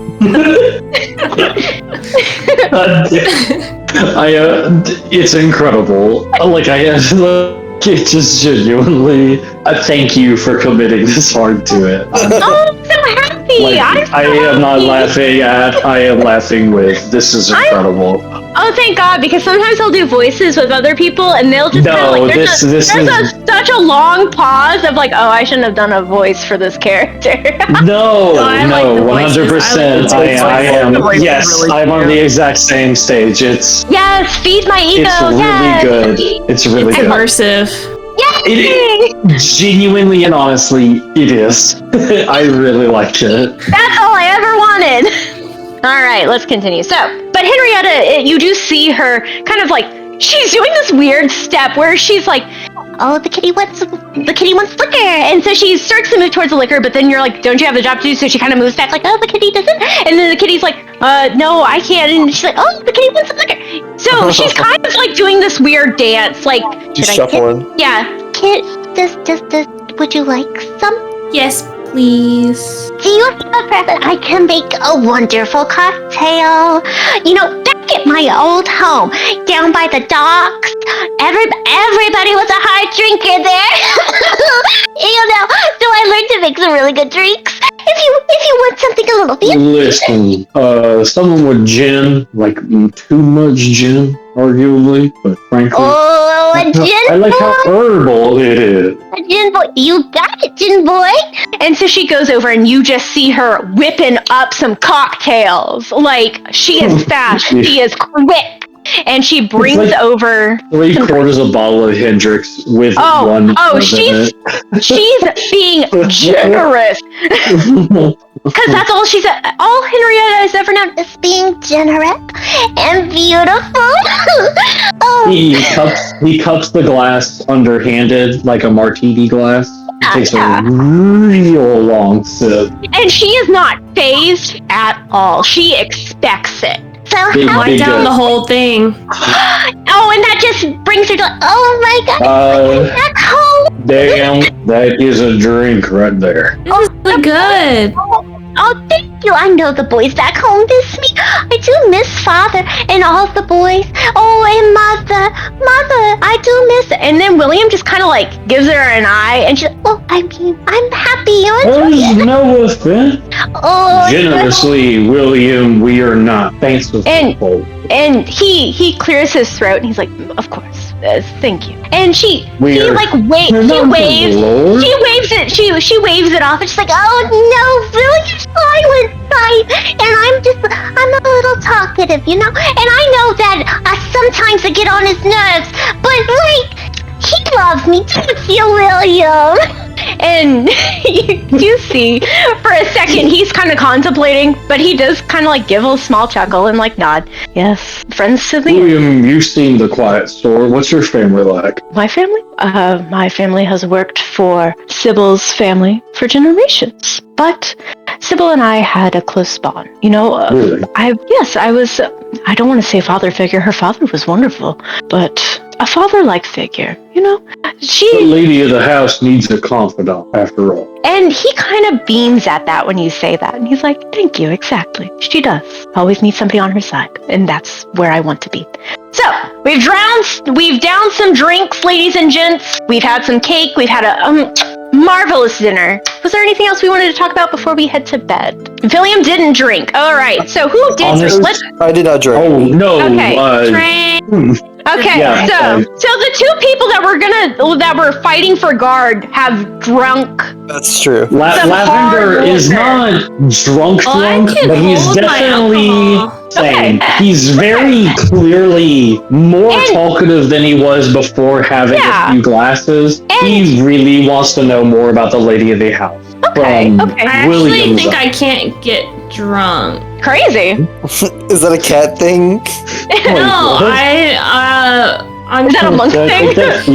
The monk drinking technique. Oh, okay. I think I don't get drunk or something.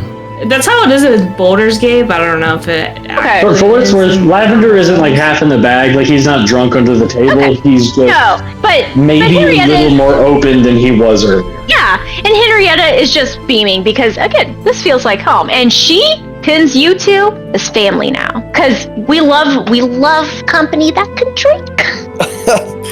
Get good. And I do love a good drink. Before we go to bed, Mondog does say he's like, yeah, I don't guard duty. That ain't gonna sit for me tonight. I'm tired. I'm full. I'm gonna head on to bed. I guess I'll be rooming with what's your name? Guard duty? Or whatever. God. And so you see Henrietta like puzzle about this, and she looks over at William, and again stoic, but you do see that he's like, I don't fucking know. Kind of like a little shrug. It's a role play we like to do. Yeah, I get scared at night. I need people to do guard duty for me. Oh, you poor thing! And she does kind of come over. I know. And she just kind of come over and give you a little pat on the hand. You know, oh, you poor. If there's anything that Henrietta can do, you just tell her.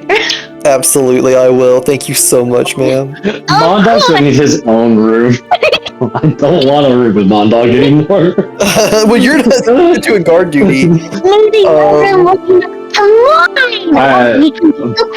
Plainly, I do not believe the Lord is in danger. He is just concerned. And we want to make sure that his mind is at ease so he can rest through the night. And Henrietta is just a little confused by that, and she looks over to her lord, like concerned.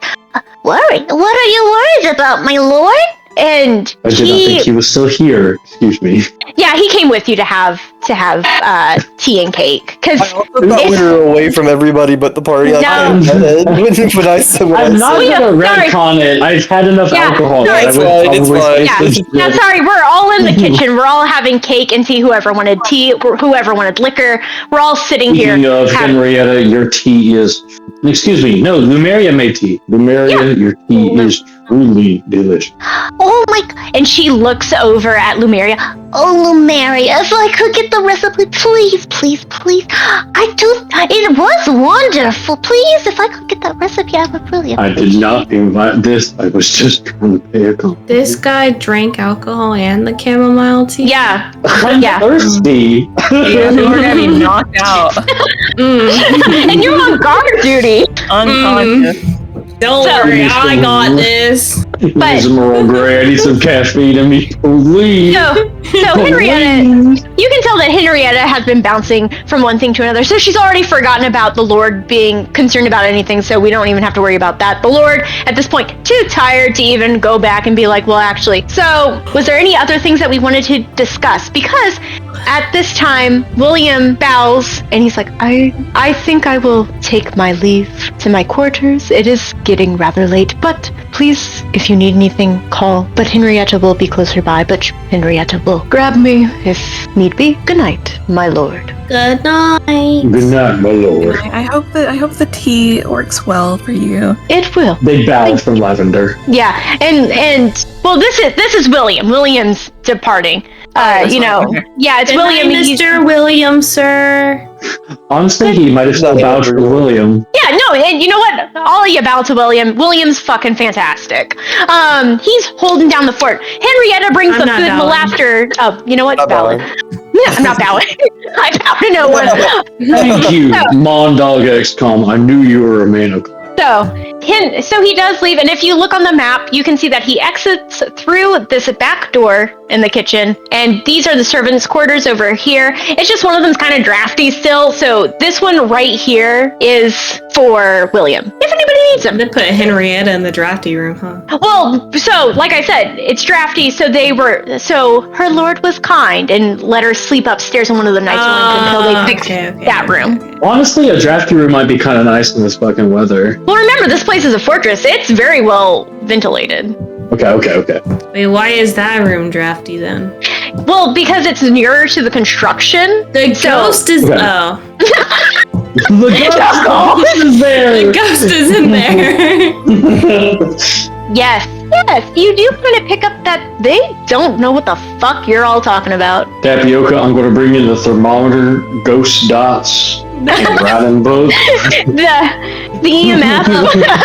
Yes, I got EMF. Anybody bring the black light? And I've got the spirit box. I brought the crucifix. I hope the static is just white noise because I've got the spirit box in there. We need to get a salt footprint. How old are you? Let's see. Hold on. Real quick, I need to do something. Talk amongst yourselves for just a momento. Like, get ready for bed. If you would, Yeah. yeah. That me and Philium we're gonna be rooming since we're not on guard duty. And then I don't know. I actually don't know who is on guard. Oh, I'm in the room. Okay. Like, I'm inside the room. With the guy. I'll stand guard outside. I think he would be most comfortable being in a room with a cat, so... It's the purring is like a white noise machine. Yeah, I'll just see. get the good going. Lumeria, will you also be rooming with us? Or are we all three bunking? It sounds like a weed eater is in here. Yeah. Yes, you should. Oh, yeah. Isn't protection from good or evil? That is specifically regarding spirits and the like, isn't it? It particularly repels you from demons and the like. She seems I pretty. think that would be really good. Yeah. But would we want to block her out if we're trying to catch her? Correct me if I'm wrong. Protection from good or evil is not I'm repelling good or evil. It's that the person who's casted upon has resistance to skill checks, right? I think that's a pretty good call. Okay, so you're saying, sorry, I was writing something down. So protection from good and evil is good against spirits and good against being frightened? I think you should do it on the Lord, first of all. Because that's it's not just, it's angels and demons. If it's something that could do ill towards him, he should be safe as long as it's actually heaven or hell type shit. Okay. Is this a concentration spell or? Is it? That's a good question. Then so you can't sleep and you have be protected. You have to join me on guard duty if you want to cast. Okay. Just don't tell anybody. 4 men outside this man's house. Yeah. At his door. In the hall. Outside the door. I'm smoking. Okay, sorry. So we're saying that Philium and Lavender are going to be outside, and Tapioca is going to be sleeping with the Lord, or standing guard with the Lord inside the room. Yeah. That's the way I understand it. Okay. There you go. I hate for you all to not get sleep. Respectfully, because you're casting a concentration spell, I am going to take first shift off. I will take second shift. So do you want to go into a room and sleep, or are you going to stay out in the hall and sleep in the hall? I'm going to call it a short rest because we haven't done anything that necessitates a long rest. So I will rest outside in the hall outside the room. So if anything happens, Philly can not wake me up. Okay. Excellente. So do we all want to start heading upstairs to go Betty bye? Dangerously close to staying. Wake me up. All right. Henrietta and the good Lord take you upstairs, and you see as you walk up that you can either go right or left. To your right, as you walk up the stairs, to your right, there's a bedroom, then a bathroom, then another bedroom. That first bedroom is the one that Henrietta is staying in at the moment. And she looks at everybody, she's like, but of course, any of you can stay with me if you'd like. And she kind of gives you a tour of the room, and you see, a bed and the bookshelf and a little trunk, a little chest at the foot of the bed. It's just not overly furnished yet. Again, they're still renovating. They just don't want to put too much stuff in here. She shows you the bathroom. There's a tub, a sink, a toilet.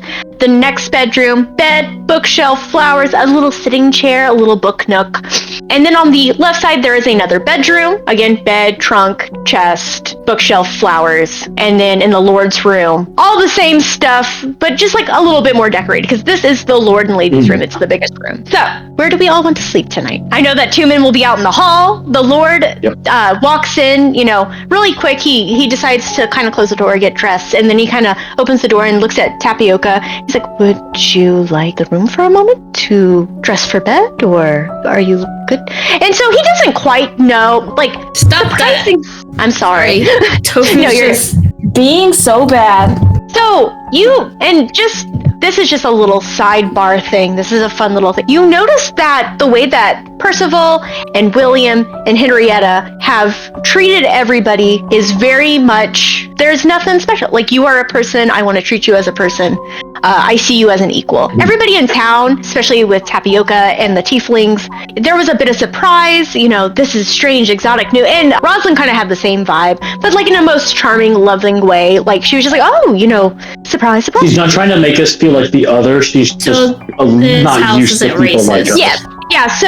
So if you want to do it on a racist term, like the 3 people you are now here with, least racist. But at the same time, Percival just still, there is kind of like this part of him that he's just not quite sure now how to speak to Tapioca, like, you know, and you just get this vibe of like, so where, how do you want to do cat, this? ma'am. You want a dish of milk? Well, because he doesn't want to be like, are you sleeping at the foot of my bed? Are you sleeping next? Like what? How level of cat? How level of cat is Tapioca? You know? Oh, yeah. Oh, she's a cat. Okay, she's gonna be running around at 3 a.m. Yeah, so it's running around at 3 She's a.m. gonna do backflips off the backboard. So you thought you were gonna sleep. You're not sleeping. William and Lavender are outside the door, and there's just a black shadow flies across the room, and we're like, nah, Tapioca's got the zoomies Get that again. post. I need a shit zoomies. Okay, but we just hear him down the hall. So let's see, Mondog, what room do you want to stay in? I'm pretty much going to give you either the right or the left. So either you can sleep closest to Henrietta or closest to the Lord. Well, so I guess that's up. Is your name Lumeria? Lumeria, yes. I keep losing the nice little graphic that was made for us. I know. But, same. It is unfortunate that the Discord has all of our character names for the other campaign. I mean, we can switch it and then switch it back. Yeah. True, that's true. Yeah, we could do that. Yeah, but I guess it's up to me and Lumeria since we're gonna. Yes. So you and Lumeria, rock paper scissors, choose which room you want. They're all lovely. All your things have been brought up. I'm gonna say personally, I want the one. Closer to Percival, just in case something goes down. Okay. Yeah. So you will be in the left room. It's this top next to the biggest bedroom. Beautiful. Okay. So Lumeria, if you're okay with it, you will have the one on the right. It's slightly bigger. It's lovely. It has that little like book nook area. It's gorgeous. So. I think we're gonna be in the same room. Okay, never mind. We're in opposite. No, because there are people who are standing guard and Tapioca is also standing guard. There's now enough space for everybody. That makes sense. Okay. Nice. Jade, before anything else happens, I will say I am going to be sneaking around during the night. That's just a thing. So. What do you mean? Darling, as you should. Sneak. But I want to make sure that we're all heading to bed at the same time before. Okay, I look at Thilium and go, wake me up if some weird shit starts happening. Because now I need you to remember, Mondog, you are literally right across you are literally going to walk out. They are going to see you. They are standing guard outside. They're going to wonder why.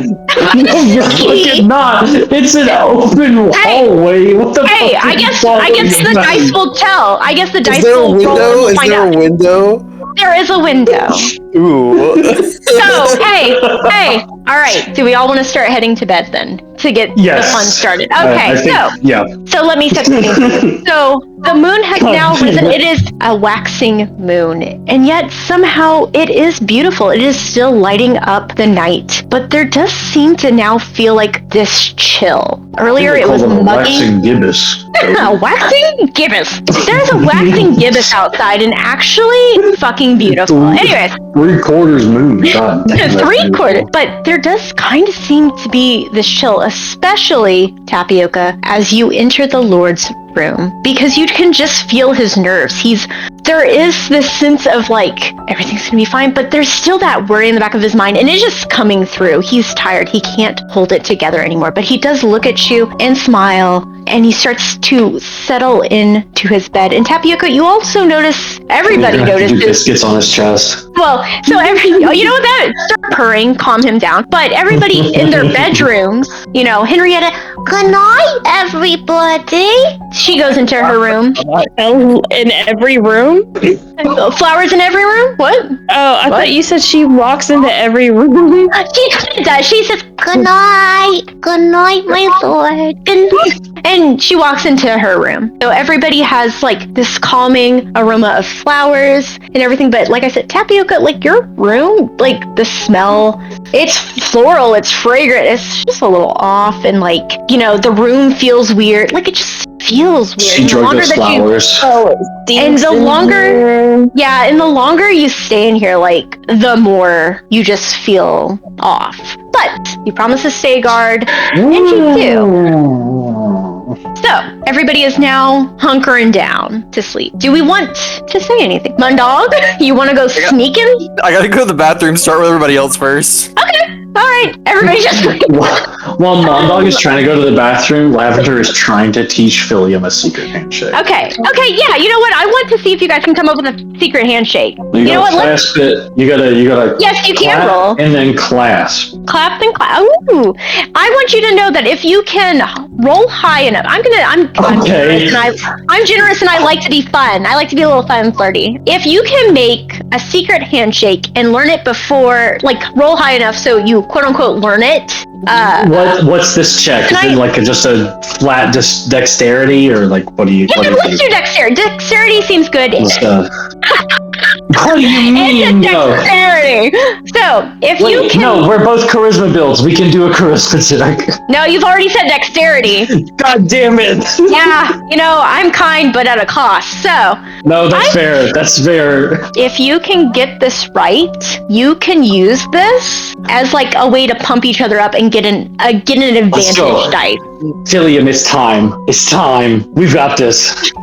So I'm going to. I've been charging my D20 for like a minute now. I think it real quick. Okay, so you missed it. Okay. All right. So I want to give Lucas the rundown real quick. So I am a beautiful, wonderful, gracious God, and I love giving advantage dice. So they are going to practice a friendship handshake, and if they are you getting an advantage on stealth because we're wrapped up in trying to create a handshake? Oh no. So you're like mumbling about dumb shit in the It's really funny for what it's worth. So this is a dice that you can use at any time. So if you roll something back at any point throughout this whole campaign, because you can save it whenever, you can go, I'm using this. Can I get an inspiration? As long as, of course, no, you can't. We're all hot here.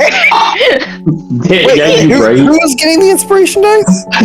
This is going to be William and Lavender. They're learning a fun handshake. So what I'm going to do is, if you do it right the first time, if you get a really good score, you both get an advantage dice that you can use from now on. You'll get one. And these are things that you can earn throughout the whole game and use whenever. So if you do anything, you don't have to be like, well, actually, can I No, you just go, actually, I have my advantage dice. I want to reroll. Okay. In addition to that, I will also, I have not rolled. I have been charging it the whole time. So, in addition to that, if you get both of you get a 15 or higher, I will let you use that handshake whenever to get an extra, D4 to any of your rolls. If you do it together. So if you're fighting and you're like, God, I've run out of all my guidance, all my spells, you can lock eyes with each other, do that fucking handshake, and you can give each other a +4. But you have to get a 15 or higher. Both of you have to get a 15 or higher. Yes. William,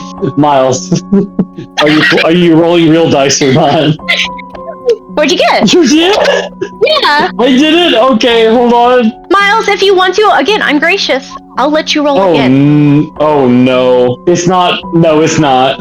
Okay, so I want to tell you your goals. To get that +4 whenever you make that handshake is a 15 or higher for both of you. To get just the advantage Can I re-roll? No, sorry. This is just No, that's fine. But for the advantage dice, the advantage dice I'm doing is you have to both get 10 or higher. It didn't. So you're not Miles. I'm so sorry. Hey, you know what? It's okay. I got a 7. I want you to know I am willing to let this be a running joke between you two. In all fairness, that's a crazy buff. It's because I love you. God damn it. Yeah. Yes. Lavender's like, no, you're gonna dap me up. You're gonna. God damn it. No, to nerf this just a little bit. You only get to try this once a day. Okay. God damn it. It's going to be the final battle of the campaign. We're going to finally dap each other. The Omega dap will happen. And we'll both get like a plus 20 to our attack score. Oh, it's going to be beautiful. All right, but... The Cyclops and Ryu dap from the fucking Capcom game. Are we getting to a stopping point because it is 10 p.m.? I was about to say, if I can, before Mundog goes to do his thing, how do I want to do this? Because I was going to let Mundog do his thing first and sneak around, but I was going to end it pretty much here with a little cliffhanger thing. I can wait. You can wait, okay. Because I will let you search later. You're going to be here for a day or two, I promise. Okay. Okay, all right. Tapioca? Yeah. Can you make a constitution check? What? Ooh, is that still a D20? It is a D20. Yorman casts Bardic Inspiration on her. You can't! It's too late! We're set in motion! The first thing that's gonna happen in Jade's campaign is a cat fucking explodes. I rolled a 13. Alright. Tapioca meows as loud as she can possibly meow and just throws up in the middle of the carpet. Tapioca, are you laying down? Are you trying to get a little beauty rest? No, you're awake. No, I'm awake. You're awake. Where are you? You know the little nightstand? Mm-hmm. I'm just sitting on that. You're just sitting on that. Okay. Mm-hmm. So, as you sit there in the dark, barely illuminated by the moonlight that is shining through just the crack in the curtain, you start to hear scratching come from the wardrobe over in that little L-shaped corner. Would you like to go look? Yeah. Yeah. All right. So how do you want to do this? How do you want to approach this wardrobe? How attached to Tapioca are you? I'm going to cat sneak over there because I don't want to wake up Mr. Lord Boobaboo. Okay. And Lord Boobaboo is actually surprisingly in a deep sleep. He does look like he is resting. That tea. Mm-hmm. Yeah. All right. Is he dead? No, he is not dead. He is peacefully sleeping. Okay. And I'm going to... Do you want to try and... What kind of, wardrobe is it? Is it, the doors? Or, yes, it is the doors. Drawers? It's the doors. It's doors. Okay. Armoire, if you will. I'm going to put my ear up near it and see if I can recognize, what the hell is this? So, you sneak carefully off of the bedside table, and as you slowly approach the wardrobe, the scratching that was so faint starts to get a little louder, but it's rhythmic. But then it starts to get a little faster, and as you place your ear to the door, you just hear, Percy. It's the fucking bitch! We've got to get the fuck out of here. And you hear, as she says, Percy, the third time, a click and the creak of one of the doors slowly opening, and inside, what do you think would be scary to see? No. A big giant flower. A lavender plant. Like flowers. All right. A big giant flower. So, Percy, clicker. And as you see, a hand reaches out, and it is decaying, and from it sprouts flowers. But ugly, wretched, putrid, dying flowers, and a face leans out, and she's smiling, blood, decay, and just things growing out of her skin, and she goes, Percy! No!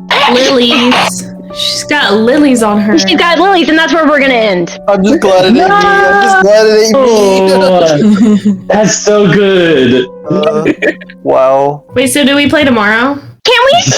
I'm cool with it. Real. I am down to play tomorrow. Bro, I got Father's Day lunch that I missed because my dad. Screw your father. Fuck your dad. No one cares about your father. I can maybe be here later. Okay. No, it's okay. I'm off. I'm not even joking. I am off tomorrow if we want to play tomorrow. If we are willing to do this. So what I'm going to do, Lucas, is I'm going to assume while this is happening, I'm going to assume you've tried to climb out the window and go someplace. That's just what I'm going to assume. What are you doing? That is what I'm going to assume. Is that okay to assume? If they were distracted enough, I'm trying to sneak out the door and go in the opposite direction, but... Alright, then if they want to roll... you know what? They were working on their handshake. Miles and Clay, can you roll perception with disadvantage? You were too focused on getting that damn No, handshake that's fair. down. That's fair. My perception's pretty bad too, Lucas, so you're in the clear. Do I have to roll a stealth? Yes, you're going to roll a bracket stealth. off my dice box. Yes, you're going to roll twice and you're going to take the lowest number. Lucas, I'm going to have you roll with advantage, so you're going to roll twice and take the highest number. Ooh, Lucas, you're in for not a whole lot. I got a 9. Okay. Miles, you got a 15. Okay. Okay, with my bonus, my best roll was a 19. Fuck off. So Lavender. Damn me up. No, like this. No, yes, exactly. Lavender and William. It is me almost laughing because you guys just sound like assholes. You can hear us outside the door going, no, hold on, no, damn it. No, that was my fault. Yeah, so exactly. So you are so focused on getting this right because you are building a beautiful friendship as we speak. And while you're building this friendship, Mungdong, you just have this need to go look around. True. Do we want to try 7:30? Because what I'm going to do is I'm going to have them do their own thing, and then I'm going to have Lucas just kind of like do a role play by himself. You all can sit there and listen with him because I'm going to assume that while this is happening up here, he's already sneaking off doing his own thing. So it'll kind of be we'll do everybody else, and then we'll rewind to see what Lucas was doing. Honest You to don't get to God, level if up we are into this bitch. Are we down? If we are down to do this, I will be here 1,000%. I'm free. It warms my little heart that everybody's having such a good time. If I heard like a scuffle going on, I would obviously. I guess it depends on if I hear it or not. Yeah, but I would show up. Maw-Dog is outside going, is that a haunting I hear? Is that a haunting of Hill House I hear in the other room? I feel like somebody's trying to haunt somebody. Are there ghosts in the other room? What the shit? But I wasn't gonna go too far. That's why I'm glad I didn't have to go out the window because I wasn't gonna go too far. Richard is trying to dap his coworker up. It's beautiful. I love that we're becoming friends here. Yeah. I'm here for it. This is so good. I work so hard. Oh, if you like this, I can't wait for you to see the rest of my campaign. Jade, no joke. This should be I know we've got a every other week schedule because we have to. This would be peak to do on the off weeks. This is genuinely very good. When Charm comes back, we could just do every Wednesday, but we switch with Genuinely, I'm dead serious. That would be 1,000% down for. You know what? We could sure try because I did with my new job. I did specifically request Wednesdays off. I'm like, please let me have Wednesdays off just for D&D. Yeah, just don't. If the same rules applies to Charm, if you need time to build stuff out, we can. And I appreciate. That's why I'm asking all of you to help me. You've already built the world. It was raining outside. You guys are making this world, and I want to make sure that this world is something that you want to tell your story in. If this was a test case, it's been very good. I've really had a great time. Excellent. Oh, I'm so happy. I would be late on the days where I work on Wednesdays. That I was about to say, because I know you work every other Wednesday, right? But don't worry. Which campaign you want to join the most? And just know who you don't choose will be really sad. Yeah, no, I'm joking. I think I'll choose neither and everybody. Just everybody. Now you have to choose. The obvious one is Charmaine. Or Avalanche. Yeah, the obvious choice is Charmaine. You've been doing this one longer. You've been doing Charmaine longer. We will just figure it out. If I'm not there at some point, I'm not there. But I yeah. Hey, no, you're good. Work an earlier shift. There is no early shift at my job. It's 12 hours, the same shift every single time. Quit. Yeah. Jade, you are prepared for like a two session campaign. So this one. Are we still on track? Oh, definitely. I planned for us to end right here on the first day. I have a schedule. I just feel bad because I feel like Lucas does want to be a part of like whatever happens. So Well, I'm here would too. Really bother me is if like people died and I wasn't there to help during the play or something. If Charm is still off, like this is still the main campaign until the Tiana stuff comes back in. Lucas, I promise you that I will not do anything drastic. And you might be like, but they could die. I'm like, I, as God, will figure it out. Like, this is perfect because it's like, we can do while this was happening, this is happening. I promise you, I will link it together seamlessly. I will help you. Or at least, like, tomorrow's campaign. So arrive whenever you want. You will be a part of it. So check in around 7 tomorrow, and we'll see where we go from. Yeah. Okay. Cool. I'm down for it because I just wholeheartedly very good. Very good job. It was awesome. Yes. Very fun. Excellent. I'll be expecting rave reviews on Yelp. Yep. We will be leaving them. So excellent. It will be very confusing for everybody else, but it's gonna frankly. Be this is where we start our D&D podcast. Exactly. But I'm sorry to keep you all so late, but I'm glad that we all had fun, and I guess I will see everybody tomorrow. Okay. Yes. Okay, good night. Good night. Good night.